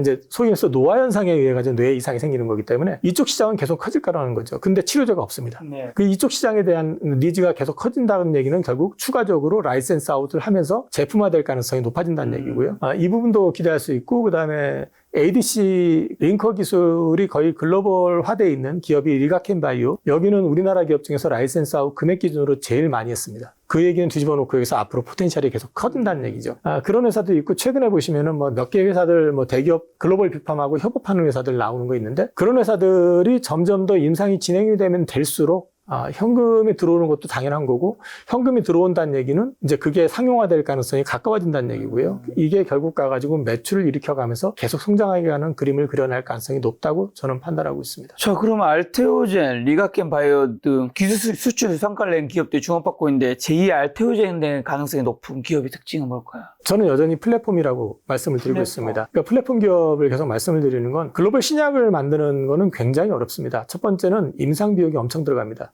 국내 임상은 그렇게 비용이 크게 들어가진 않는데요. 이제 소위 말해서 글로벌 임상을 특히 미국 임상을 하게 될 경우에는 그게 수천억에서 조 단위가 들어갑니다. 사실상 우리나라 제약사라든지 이런 쪽에서 그걸 수행할 수 있는 맷집이 안 돼요. 사실은. 네. 그렇기 때문에 그런 쪽보다는 품과 관련되어 있는 것들을 라이센스 아웃을 많이 하거든요. 근데 우리나라에서 보시면 신약 개발하다가 그걸 라이센스 아웃 한 것보다는 플랫폼 기업이 라이센스 아웃 한 비중이 높습니다. 왜냐하면 플랫폼을 개발을 해가지고요. 그 플랫폼의 유용성이 확인이 되면 글로벌 빅판에서 찾는 부분들이 많아요. 대표적인 게 알테오젠 같은 경우도 사실 SC제형 개발하는데 돈 별로 안 들었습니다. 네. 이렇게 말씀드리면 알테오젠이 기분 나쁠지 모르겠지만 큰 금액 들어가서 만든 거 아니에요.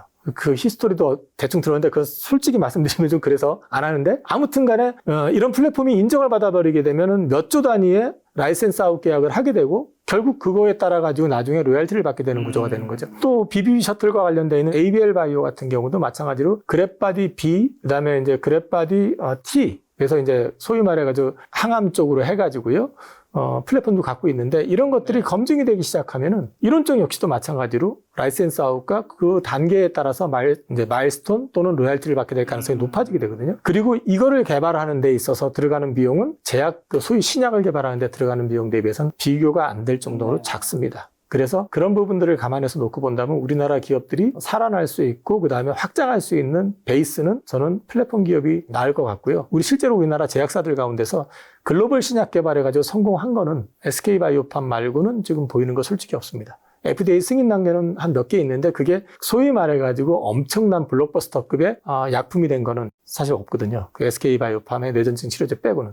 네. 그래서 그게 굉장히 어렵다라는 거죠. 그래서 제가 이제 말씀드리고는 투자하실 때는 그런 것보다는 이제 플랫폼 기업을 찾아보시면 거기서 제2의 알테오젠, 제3의 알테오젠이 나올 수 있을 것 같습니다. 뭐 관련해서 좀 시총이 큰 플랫폼 기업은 어떤 데가 있을까요? 말씀드렸던 것처럼 리가켄 바이오가 우선 있고요. 네. 그 다음에 이제 ABL 바이오가 있습니다. 그리고 좀 규모가 큰 쪽으로 에러가 좀 된 거는 그거 외에 지금 당장 생각나는 게 빅팜으로 된 건 아닌데 D&D 파마텍 같은 경우도 이제 메세라라고 하는 회사에 꽤 큰 규모로 지금 돼 있고요. 시가총액이 지금 1조 5천억, 2조가 조금 안 되는 것 같은데 그 회사도 좀 있고요. 그리고 이제 소위 말해서 글로벌 제약사 포함해서 이제 에로 해가지고 가능성이 있는 건 또 에이프릴 바이오. 에이프릴 바이오 같은 경우는 시총은 작지만은 거기는 글로벌 한 50위권 되는 제약사 룬드백이라고 하는 덴마크 회사 쪽으로 라이센스 아웃한 것도 있고 거기도 역시 플랫폼 기업이고 그 가능성에 대한 검증의 얘기들이 많이 나오고 있거든요. 그래서 저는 그런 플랫폼 기업들 많이 찾아보시면 좋을 것 같고 최근에 이제 그 비만 치료제 관련해가지고 롱액팅,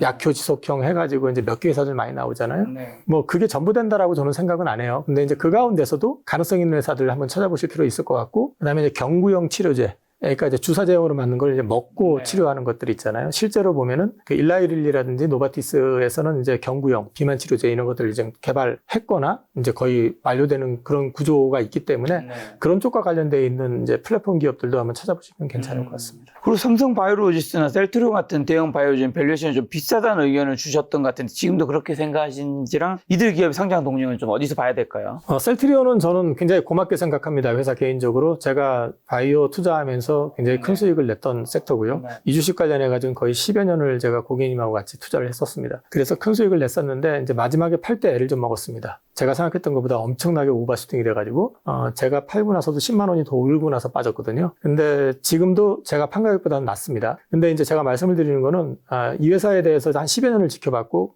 스터디를 해봤고 그다음에 글로벌 피어들하고 비교들을 계속 해봤는데 우선 바이오시밀러 업종이 초창기 셀트리온이 참여했을 때는 굉장히 블루오션이었습니다. 근데 지금은 굉장히 많은 경쟁자들이 생겼고 그래서 블루오션이라고 하기는 좀 어렵습니다. 그 얘기는 뒤집어 놓고 얘기하면 시밀러만 가지고는 셀트리온의 성장을 담보하기는 어렵습니다. 그리고 지금 현재도 피어 대비해가지고 밸류에이션이 좀 비싼 편입니다. 그러면은 지금 셀트리온은 추가적으로 지금 서정진 회장께서 미국 가셔가지고 열심히 세일즈를 하고 계시고 있는데 신약과 관련 쪽에서 뭔가 나와야 됩니다. 그래서 이제 최근에도 이제 신약 관련된 부분들을 이제 집중하려고 여러 가지 비전을 말씀하셨지만은 아직 지금 초기에 판매가 된 게 하나 있기는 한데 SC제형으로 만든 게 있거든요. 그게 자가면역 질환제인데 지금 갑자기 이름이 생각이 안 나는데 그것도 사실 생각보다 매출이 많이 안 나오고 있어요. 그래서 이런 부분들에 대한 성과가 이걸 통해서 나오든 그 다음을 통해서 나오든 나와야지 저는 본격적으로 올라갈 것 같고 열심히 자사주 매입하시고 지금 이제 소위 말해서 주주 가치를 높이기 위해서 이제 노력하시는 거는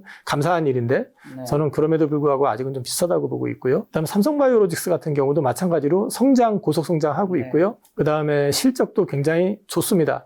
그런데 저는 이거 역시도 글로벌 피어보다는 여전히 높기 때문에 아직은 추가적으로 올라가려면은 제 개인적인 생각에는 추가로 공장이 하나가 더 나와야 될 것 같습니다. 공장 증설이 하나 더 나와야 될 것 같다고 생각을 해요. 그 모멘텀을 어디서 찾아야 되느냐? 결국 가가지고 제가 판단하기에는 생물보안법이 미국에서 확정이 돼서 중국 기업으로 나가던 것들이 이제 막히는 어떤 그런 그림이 나올 때가 아닐까? 저는 그렇게 생각을 하고 있기 때문에 일단은 지금 당장 밸류는 여전히 비싸다라고 말씀을 드리고 있습니다. 자, 그리고 요즘에 이제 좀 뜨거운 반도체 좀 여쭤보려고 하는데 글로벌 빅테크 기업들이 자체 AI 칩 개발에 뛰어들고 있는데 이건 SK 하이닉스 같은 기존 메모리 반도체 기업의 기회인가요? 위기인가요? 기회라고 볼 수 있고요. 그 소위 말해서 에이지 업체들이 성장이 커지기 시작하면은 시장 점유율은 엔비디아는 좀 떨어지겠죠.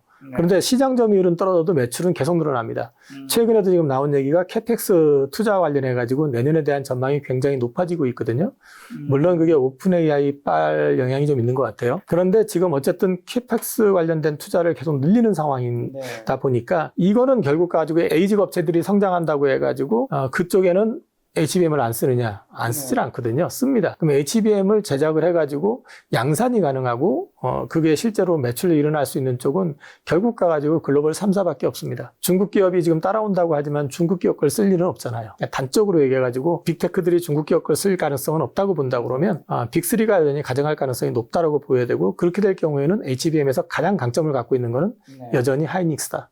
그렇게 말씀을 드릴 수 있을 것 같습니다. 자, 말씀하신 하이닉스 세계 최초로 HBM4 개발에 성공했다고 밝혔는데 이게 AI 반도체 시장에 어떻게 바꿀 것인지 SK 하이닉스 요즘 주가 굉장히 좋은데 장기적인 성장하면서 어떻게 평가하시나요? 우선 내년에는 성장이 조금 줄어들 가능성은 있어요. 성장률로. 근데 이제 그거는 내년도에 이제 루빈이 출시가 되는데 그게 아마 이제 HBM 탑재 용량이 생각보다 크진 않을 거예요. 근데 이제 내후년부터는 다시 커집니다. 그리고 HBM4 관련해가지고 이제 말씀을 좀 드리면 최근에 동향을 나온 것들을 증권사 리포트라든지 기사라든지 아니면 또 외신 이런 것들 종합해서 보면은 우선은 설왕설래가 있긴 하지만 HBM4 관련해가지고 제품 양산이 가능한 거는 현재로서는 하이닉스밖에 없습니다. 그리고 마이크론 테크놀로지 같은 경우는 미국에서 애널들 그 외국 애널들 같은 경우, 이제 외국계 증권사 같은 경우는 그걸로 엄청 성장할 거다라고 코멘트가 계속 붙어 있는데, 현재 들리는 얘기로는 거기는 베이스 다이 문제 때문에 지금 좀 애를 먹고 있는 것 같고요. 그 다음에 이제 삼성전자 같은 경우는 이제 원시 나노칩을 개발을 해가지고 지금 수율이 70%까지 올라오니까 그걸로 HBM4를 샘플을 만들어가지고 아마 제출을 하는 것 같더라고요. 근데 현재 봐가지고는 이제 효율성 측면에서는 HBM4 관련해서는 기존의 마이크론이나 하이닉스 같은 경우는 이제 원비 나노를 쓰고 소위 말해서 한 단계 더 앞서 있는 원시 나노칩을 이제 삼성이 설계를 해서 들어가기 때문에 발열 문제를 어떻게 잡느냐, 그 다음에 수율을 어떻게 하느냐, 그러니까 수율을 맞춰야 되는데 그 부분까지만 어느 정도 된다 그러면 잘하면 삼성전자도 기회가 있을 수 있다. 그렇게 놓고 본다 그러면은 HBM4에서도 결국 가가지고는 이제 하이닉스 독주는 지속될 가능성이 높습니다. 근데 이제 삼성전자가 그 실제로 참전이 가능하느냐, 그거는 아직 모릅니다. 모르는데 가능성에 대한 부분은 있어 보이고요. 마이크론이 그렇다고 해서 HBM4 참여가 불가능할까? 이거 역시도 HBM3까지 먼저 통과를 했었잖아요. 그러면 가능할 거라고 저는 보고 있기 때문에 결국 그러면은 마켓시어에서 엔비디아의 의도대로 된다면은 하이닉스의 그 시장 점유율은 좀 떨어질 가능성이 있고요. 삼성이나 마이크론 쪽이 조금 올라올 가능성은 있어 보입니다. 말씀하신 대로 삼성전자의 HBM 경쟁에 대한 근데 시장 우려가 있는데 SK 하이닉스와의 격차를 좁히고 시장 신뢰 회복할 수 있을까요? 아직 말은 굉장히 많았지만 뭐 딱 진행된 건 없지 않나요? 삼성전자를 가지고 배신감을 최근 1년 동안 느껴보기는 저는 여태까지 증시에 있으면서 정말 오랜만에 삼성전자에 대한 배신감을 꽤 많이 느꼈었고 실제로 그런 얘기들을 많이 했는데 지금도 사실은 좀 안개 속에 있는 건 사실입니다. 근데 이제 최근에 엔비디아 쪽하고 그다음에 이제 애널리스트들 소통하는 거라든지 이런 걸 보면 약간 설왕설래가 있는데 HBM3 관련해 가지고 이달 말 다음 달 초에 소위 말해서 퀄 통과 여부가 결정이 날 가능성이 있다고 합니다. 근데 이제 지금 최근 분위기는 엔비디아하고 좀 많이 좋아지고 있다라는 뉘앙스. 근데 이제 HBM3가 그럴 때 된다 했을 때 고사양 쪽에 많이 들어갈 것인지에 대한 얘기는 또 다른 얘기거든요. 그래서 통과 여부는 일단 이달 말 다음 달 초 정도 일단 보셔야 될 것 같고요. 만약에 그게 안 된다 그러면 또 역시 또 그랬구나 이런 생각을 할 수 있겠지만은 지금 이제 HBM4 관련된 부분들은 계속 추적해 볼 필요가 있는 게 지금 애널리스트들도 그렇고 좀 가능성에 대해서 적어도 국내 애널리스트 같은 경우는 어느 정도 기대감은 갖고 있는 것 같더라고요. 그래서 저도 원시 나노칩 수율이 70%까지 올라왔는데 이거는 사실은 그러면 성능, 그 효율성 면에서 봤을 때는 기존의 칩보다는 나을 가능성이 높거든요. 문제는 이제 발열일 가능성이 높아요. 그래서 이제 발열을 어떻게 잡는지 그런 것들이 이제 변수가 될 것 같긴 한데 어쨌든 기존보다는 가능성은 좀 더 높아진 거 아닌가 싶습니다. 그리고 삼성전자가 이제 좀 지난 뉴스긴 하지만 테슬라, 애플, AI치 수주한 게 지금 이제 파운드리 산업의 좀 전환점이 될까요? 파운드리 사업 관련해가지고 사실은 이제 제가 계속 말씀드렸었던 게 빅테크 수주가 없으면 이거 살아남기 어렵다. 그러면 삼성이 그 자신이 없으면은 저는 차라리 분사를 하기 전에 빅테크한테 협력 요청을 해서 완전히 경영을 분리할 테니 같이 만들어 가자는 취지로 하는 게 어떻겠느냐. 이게 제 개인적인 생각이었었고 실제로 그걸 몇 번 말씀을 드렸는데요. 갑자기 테슬라가 들어왔죠. 근데 이제 테슬라가 삼성이 좋아서 들어온 건 아닙니다. 사실은 테슬라는 그 TSMC 입장에서 봤을 때는 메인 고객이 아니에요. 그러니까 줄을 세우면 저 뒤에가 있는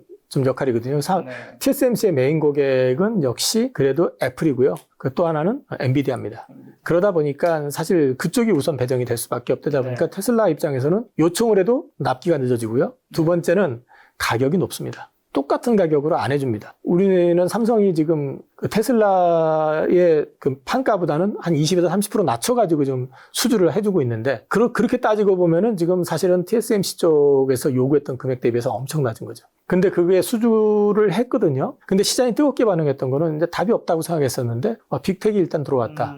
그리고 두 번째는 왜 답이 없다고 생각했었냐면은 지금 테일러 팹이 TSMC가 지금 미국 들어가는 거는 이미 수주가 확정된 상태에서 들어가는 겁니다. 근데 우리는 먼저 짓기 시작했어요. 근데 수주가 안 나와가지고 짓다가 말았었죠. 그렇기 때문에 이거 갈수록 답이 없기 때문에 그거 살리려면은 저는 빅테크랑 협력 없이는 답이 없다라고 했는데 그쪽을 일단은 물량을 채우게 되는 거거든요. 그래서 이제 지금 테일러 팹 쪽으로 이제 소위 말해서 장비 이런 것들이 입고 시작이 됐고요. 이제 본격적으로 그쪽 이제 들어가게 되면 이제 아마도 이제 가동이 본격화되기 시작하는 거는 27년 이후가 될 가능성이 높은데 계약도 실제로 그렇게 돼 있으니까. 자, 엑시노스 2500, 2600을 2나노 칩에서 양산을 할 거랍니다. 그 얘기는 수율을 높이기 위한 과정입니다. 이게 삼성이 지금 사실 왜 수율이 안 나와? 세계 최초로 4나노 성공, 3나노 성공, 2나노 성공했다고 맨날 언론에서 떠들었는데 왜 수율이 안 나와? 수주가 없었기 때문에요. 트레이닝을 안 했기 때문에. 안 만들어 봤기 때문에 그런 거거든요. 그래서 그 트레이닝 작업을 일단은 시작을 했다. 그래서 이제 이거는 결국 가가지고 테일러 팹에서의 수율을 높이기 위한 전략이라고 저는 보고 있고요. 최근에 엑시노스 2600이라든지 이런 것들 테스트 결과 나온 거 보면 나쁘지 않습니다. 그래서 이제 이게 채택이 되기 시작해서 갤럭시 시리즈에 이제 탑재가 되고 이런 것들이 이제 본격화 된다고 그러면은 어느 정도 성공을 전제로서 얘기할 수 있기 때문에 미국 테일러 팹에서 잘하면 손실이 나더라도 크게 나지 않는 수준이 될 것 같고요. 또는 잘하면 BEP 이상 나올 수도 있을 것 같고. 그리고 또 한 가지 기대하는 게 있습니다. 그거는 일론 머스크입니다. 그 일론 머스크 일중독자라는 건 다 아시잖아요. 이제 자기 사무실에서 밤샘 작업하고 자기 사무실에서 굉장히 가깝다는 얘기를 했었죠. 언제든지 가서 수시로. 그 얘기는 삼성의 체질을 바꿀 기회라고 저는 생각을 합니다. 삼성이 가장 못하는 그 문제가 뭐냐면 항상 삼성은 글로벌 넘버 원을 유지하고 굉장히 오랜 시간을 가져왔었기 때문에 그쪽 사이즈에서 만들어지는 레거시 칩을 양산을 해놓고 손님이 와가지고 줄 서 있으면은 돈 주면 가져가게 하고 이런 식이었었기 때문에 손님이 이것 좀 이렇게 만들어줘 라고 요구를 했을 때 됐고 가져가려면 가져가고 말라면 말고였었던 게 그동안의 삼성의 입장이었었습니다. 그러다 보니까 파운드리 역시도 이게 고객이 이렇게 사양을 제시하면 그거대로 하는 게 아니라 자꾸 사양에 대한 부분을 자기네들이 맞추려고 했었던 게 있다 보니까 노이즈가 좀 발생이 됐었던 게 있었어요. 그래서 이제 그런 부분들의 어떤 문화를 좀 바꿀 수 있을 것 같다. 왜? 일론이 개입하면 무지하게 피곤할 겁니다. 닥달을 할 거고 그 다음에 이제 그 부분이 그 사람의 어떤 니즈, 요구에 맞춰지는 정도까지 된다고 그러면 굉장히 올라올 거라고 봅니다. 그렇게 될 경우에는 향후에 수주하는 거에 대해선 당연히 수율 높아질 거고 수익 날 거고 그러면서 삼성의 체질이 바뀔 수 있을 거기 때문에 일론 머스크의 역할을 기대하고 있는 게 있고요. 그 다음에 또 한 가지 말씀을 드리면은 누구나 들어도 알 수 있는 이른바 빅텍이잖아요. 테슬라는요. 그러면 그걸 레퍼런스로 해가지고 영업이 쉬워집니다. 테슬라가 맡겼다. 자, 애플도 그 이미징 센서 관련된 거 이번에 또 추가 수주를 했죠. 그거 역시 2나노에서 들어갑니다. 자, 애플도 들어왔어. 그 다음에 이제 소위 말해서 영업을 하게 될 때 이런 빅테크들이 우리한테 맡기기 시작했으니까 믿고 맡겨봐 한다고 그러면은 그쪽보단 소율이 좀 떨어지는 쪽 같은 경우는 당연히 수주하기 쉽겠죠. 왜?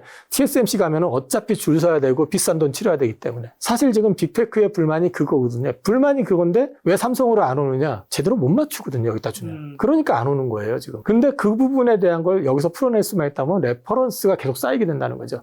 그러면서 삼성전자도 소위 말해가지고 파운드리가 정상화되기 시작하면은 그때는 진짜로 레벨업이 될 수 있겠죠. 그리고 범용 D램의 공급 부족이 예상되면서 삼성전자가 최대 수혜를 볼 것이라는 전망이 나오는데 이건 좀 일리 있는 말인가요? 네, 지금 실제로 낸드 쪽 쇼티지 얘기는 마이크론 테크놀로지에 대해서 이제 목표 주가 계속 상향하는 거에서도 나오고 있고요. 샌디스크 역시 마찬가지로 이제 쇼티지 얘기, HDD 쪽으로 얘기를 하면서 여기도 목표 주가 상황이 일어나고 있는데 그 얘기는 SSD 쪽, 특히 이 SSD 쪽 이런 쪽에 이제 수요가 폭증하고 있다는 얘기고 가장 큰 문제는 이쪽이 워낙에 안 좋으니까 설비 투자를 안 했어요. 그러니까 이제 물량이 줄어들다 보니까 쇼티지가 나오는데 이건 데이터 센터 증설을 계속 해야 되는데 AI 말고 일반 데이터 센터 역시 마찬가지로 이제 증설이 시작이 되고 그다음에 이쪽과 관련된 부분들에 이제 쇼티지가 서서히 나오기 시작하다 보니까 아무래도 이쪽을 증설을 안 했기 때문에 물량은 늘어나는 상태에서 자연스럽게 공급이 줄어드는 역할을 하다 보니까 쇼티지가 나오는 거고요. 그러다 보니까 지금 실제로 마이크론 테크놀로지 같은 경우는 DDR5 쪽으로 좀 비중을 더 키우겠다라는 얘기를 하고 있거든요. 그 얘기는 이제 앞서도 잠깐 말씀드렸지만 HBM4가 생각처럼 녹록하지 않으니까 그쪽 캐파를 확 늘리려는 걸 약간 좀 조정하는 느낌은 있어요. 근데 지금 삼성전자도 DDR4 관련해가지고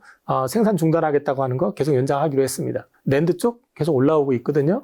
이런 부분들이 같이 맞물려서 들어간다 그러면 레거시 쪽 때문에라도 숫자는 계속 올라갈 가능성이 높고요. 특히 그 낸드 쪽 시장 마켓 사이즈를 놓게 하면 약 40%가 삼성전자입니다. 그러니까 삼성전자는 레거시 쪽에서 확 올라온다고 하면은 가장 수혜를 받을 수 있는 종목이기도 합니다. 자, 그렇다면 이제 반도체에서 정리하는 질문으로 SK하이닉스, 삼성전자 연일 신고가를 기록하며 시장을 주도하고 있는데 앞으로 좀 주가 전망해 주신다면요. 제가 여의도에서 듣기로는 요즘에 SK하이닉스와 삼성전자 콜이 그렇게 많이 들어온다고. SK하이닉스는 비중을 줄이고 싶은데 너무 비중이 커져가지고 줄이는 게 되게 애를 쓰고 있다. 뭐 이런 얘기가 들리던데. 찬집과 빈집의 차이라고 보시면 됩니다. 네. 하이닉스 좋은 건 다 알았었는데 사실은 주가가 흔들렸었던 거는 HBM 쟁점 얘기도 있었고 네. 여기에 또 세물트만이 또 이상한 소리 한번 해가지고 주가가 흔들렸던 것도 있었고요. 근데 이제 얘기가 달라지면서 미국이 반도체가 급격히 올라오면서 AI 사이클에 대해서 다시 얘기가 바뀌면서 주가가 폭등을 했죠. 지난 주간만 20% 이상 폭등을 했으니까 이제 폭등을 했는데 그러다 보니까 그걸 다 누가 샀냐면 외국인들이 쓸어 담았습니다. 근데 그전에도 이미 SK 하이닉스 같은 경우는 외국인 지분이 높았는데 지금 57%가 조금 안 됩니다. 사상 최고치가 돼 있는 상태예요.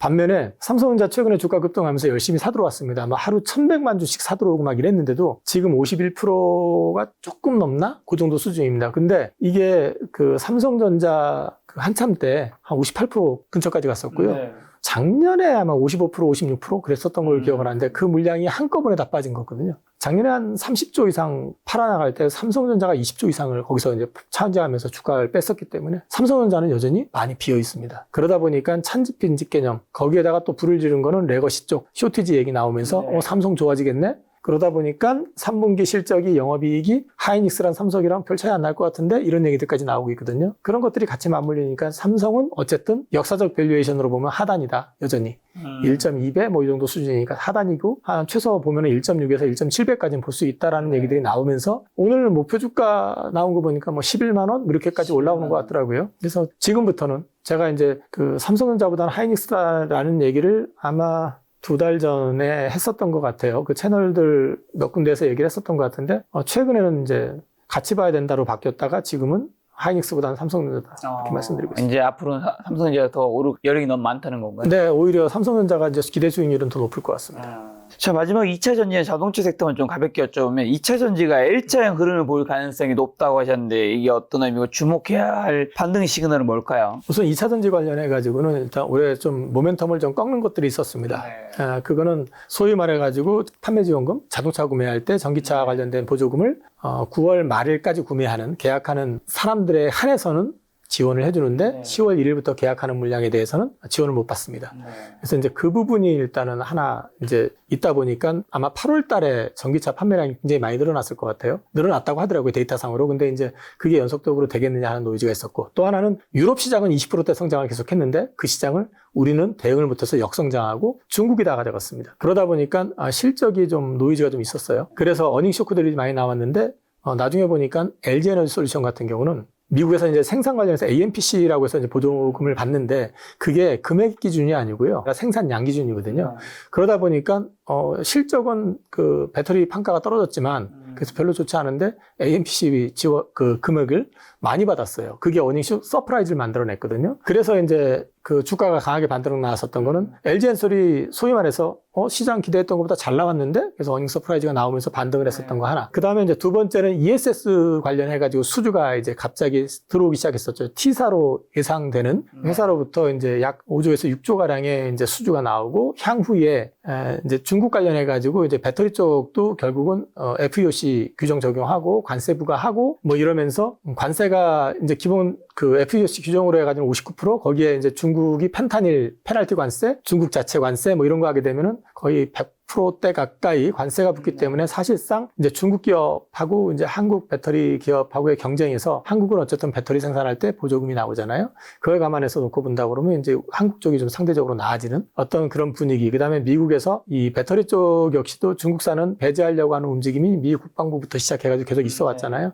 이런 것들까지 이제 감안해서 볼 때는 이제 수주가 이제 계속 나올 거다라는 기대감이 반영이 돼서 주가가 ESS 모멘텀으로 많이 올라왔었어요. 그리고 사실 오버슈팅도 좀 나왔었습니다. 근데 그때 저도 살짝 당황을 하긴 했는데 그거는 왜 그 당시 오버슈팅이 났냐면 우리나라의 상반기 주도주였던 조방원전이 그때 눌리고 조정을 받기 시작했었어요. 그래서 틈새 장세로 많이 빠졌었던 섹터들이 이제 급등이 좀 나오면서 2차 전지 쪽으로 이제 좀 붙었었던 것 같고요.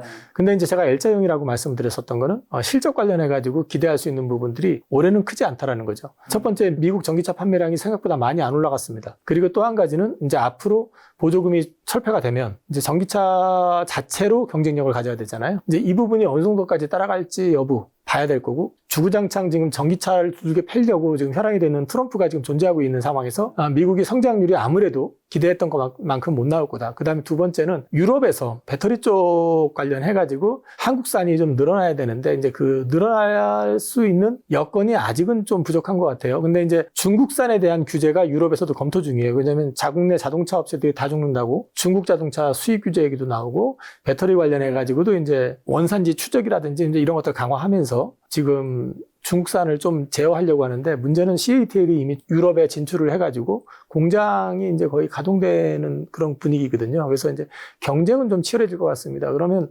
결국 가가지고 중국이 지금 주력하고 있는 건 LFP고 한국이 주력하고 있는 거는 NCM이잖아요. 근데 좀 저렴한 자동차를 원하다 보니까 저렴한 배터리를 원하게 되고 그래서 LFP가 현재 주력으로 지금 활동이 되고 있다 그러면 그쪽과 관련돼 가지고 입맛에 맞게 뭐 예를 들어 가지고 LFP가 아니더라도 LMR도 요즘 개발을 이제 한다고 하니까 그 양극재 기준으로 했을 때 이런 것들을 이제 개발을 하게 되면 이제 소위 말해서 중저가 배터리 이런 것들이 좀 양산이 되면서 우리도 좀 차지할 수 있으면 올라올 것 같은데 그게 시기적으로는 올해는 아닐 것 같다는 거죠. 그래서 저는 그 실적이 L자로 가다 보니까 주가 상승도 상단 하단이 좀 막힐 것 같다. 하단을 깰 가능성은 그렇게 많아 보이진 않는다. 근데 상단은 좀 제한될 것 같다. 그리고 이제 제가 한 가지 더 말씀드렸던 거는 대신에 이제 배터리 업체들 관련해 가지고는 재무적인 역량은 체크하시라. 그 최근에도 그 모 회사가 BW 발행한다고 했다가 주가 폭락했다가 최근에 이제 테슬라 효과 등으로 다시 급등을 하긴 했지만 이 재무적인 리스크는 결국은 증자라든지 자본 조달 리스크를 계속 병행을 하게 되거든요. 근데 이제 자본 조달이라는 게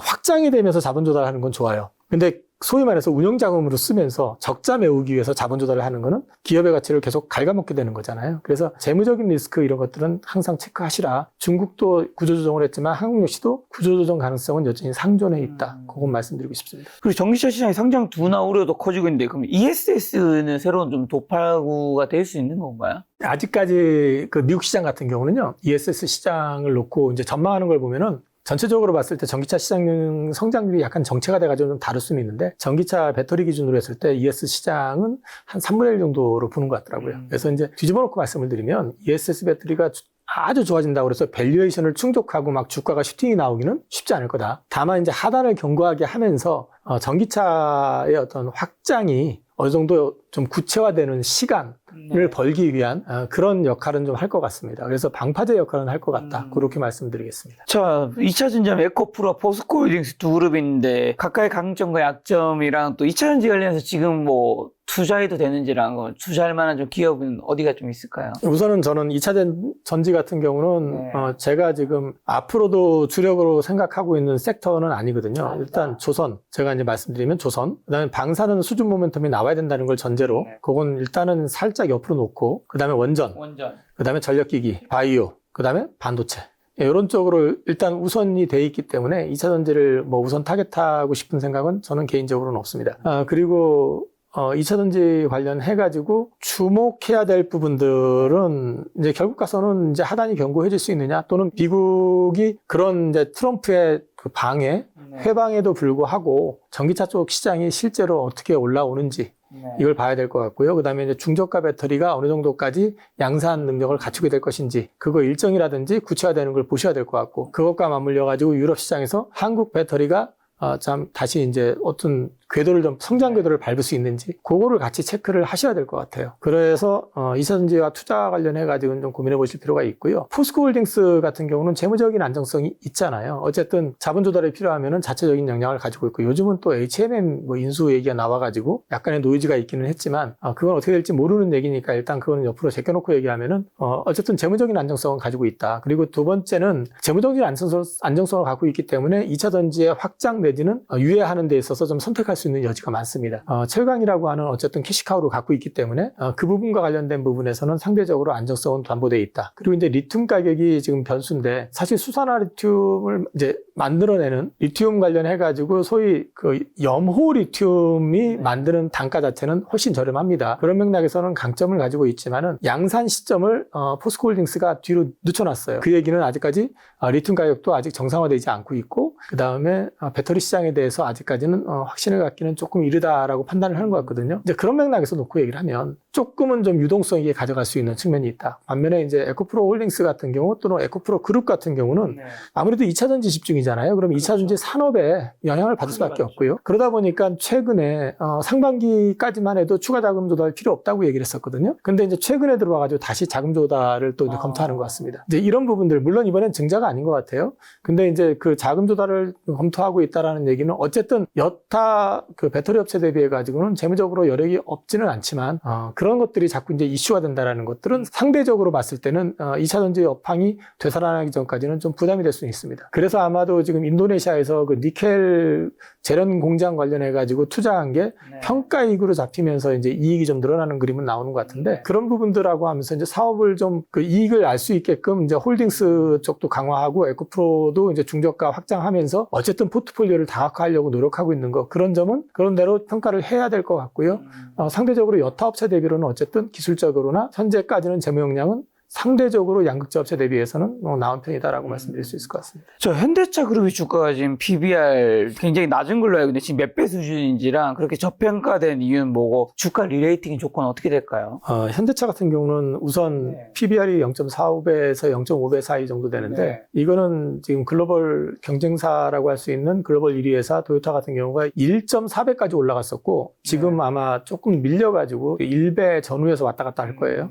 그것조차도 지금 못 따라가고 있는데 가장 큰 원인은 결국 지배구조 개편이 있습니다. 지배구조가 지금 순환철자 형태로 계속 유지가 되고 있다 보니까 이게 주가에 대한 어떤 기대감을 좀 떨어뜨릴 수밖에 없는 게 있고요. 왜냐하면 어떤 게 우선인지에 대해서 자꾸 시장에서 재고 있는 것도 있고 두 번째는 또 한 가지는 뭐냐면은 지금 관세 문제가 또 이제 대두가 될 수 있죠. 이제 관세가 지금 현재 어쨌든 25%를 받는다는 얘기는 결국 가가지고 지금 일본 대비 경쟁사인데 거기에 대해서 비싼 가격으로 팔든가 아니면은 가격을 낮춰가지고 마켓 시어를 점유하든가 그렇게 되면 이익이 줄잖아요. 이제 이 어떤 식이 됐든 이익이 줄 가능성이 있다라는 그 우려감. 그래서 이제 관세 노이즈가 좀 풀려야 된다는 게 있고요. 그리고 이제 배당과 관련된 부분들은 사실 현대차가 굉장히 잘하고 있어요. 근데 그 부분에 대한 평가를 제대로 못 받고 있는 건 있는데 그 배당의 어떤 성향이 높아지고 있는 것 자체는 과거 현대차하고 다르게 주가가 지금 하방의 리스크는 어쨌든 막아주고 있다. 그런 맥락으로 보시면 될 것 같고요. 이게 풀리기 위해서는 이미 상법 개정을 통해 가지고 이제 여러 가지 그 대주주를 견제하기 시작을 했거든요. 그러면 기한은 줄 수 있을지 모르겠지만 공정거래위원회에서 소위 10대 그룹사 가운데서 순환출자 구조가 해소가 안 된 거의 유일한 기업인데 그냥 두겠습니까 그거? 어떤 식이든 일정 제시를 받든 뭘 하든 하겠죠. 그러면 이제 그거 지배구조 개편 이슈가 이제 같이 맞물리면서 주가의 어떤 상방을 그려낼 가능성이 있고 마찬가지로 관세에 대한 부분들이 어떻게 풀리느냐. 예를 들어서 관세와 관련된 게 합의가 돼가지고 똑같이 15%가 된다 그러면 바로 주가 오를 거라고 보고요. 그 다음에 또 그게 아니더라도 예를 들어가지고 지금 메타플랜트 지금 조지아 공장 지금 짓고 있는 거 거기가 이제 캐파를 굉장히 키울 수는 있어요. 근데 이제 국내 문제 때문에 결국은 노조 문제죠. 마음대로 늘리지는 못할 것 같아요. 지금 봐가지고. 더군다나 이번에 또 뭐 노란봉투법 뭐 통과되면서 그런 거 하게 될 때는 또 이제 노조하고 또 협의가 또 돼야 될 것 같고 이런 것들이 좀 변수가 될 수는 있거든요. 그래서 이제 결국 가가지고는 그런 걸 극복하기 위해서는 최근에 판매량은 어쨌든 역대급이라고 하는데 대수 기준으로는 그게 이유가 유럽이나 이런 제3의 어떤 지역에다가 많이 팔았기 때문이랍니다. 그러면 이제 그런 판매 다각화를 통해서 성공을 한다 그러면 미국 거는 미국에서 생산하고 뭐 이런 식이 강화되면 또 풀려나갈 가능성도 있죠. 그래서 그런 건 좀 지켜봐야 될 것 같습니다. 저 오늘 긴 시간 이사님과 이야기 나눴는데 그 마지막 정리하는 질문으로 지금 현금 1억 원 정도 있는 분이라면 어디에 좀 어떻게 포트폴리오 짜서 좀 투자하면 좋을까요? 네, 증권사 직원도 투자합니다. 그래서 제포트 기준으로 말씀을 드리면 저는 여전히 지금 조선을 가지고 있고요. 그리고 제가 지금 가지고 있는 거는 조선 전력기기 가지고 있고 원전 갖고 있고요. 바이오 갖고 있습니다. 현재는 이 4개 포트에 집중하고 있습니다. 근데 아까 전에 AI 반도체 좋게 말씀해 주신다 했는데 참 반도체 주식을 갖고는 있는데 비중을 충분히 못 채워가지고 그걸 깜빡했어요. 그래서 제가 반도체 주식 좀 늘리거나 빠지면 더 채울 겁니다. 이 중에서는 가장 좀 비중이 좀 작은가 보네요. 현재까지는 그렇습니다.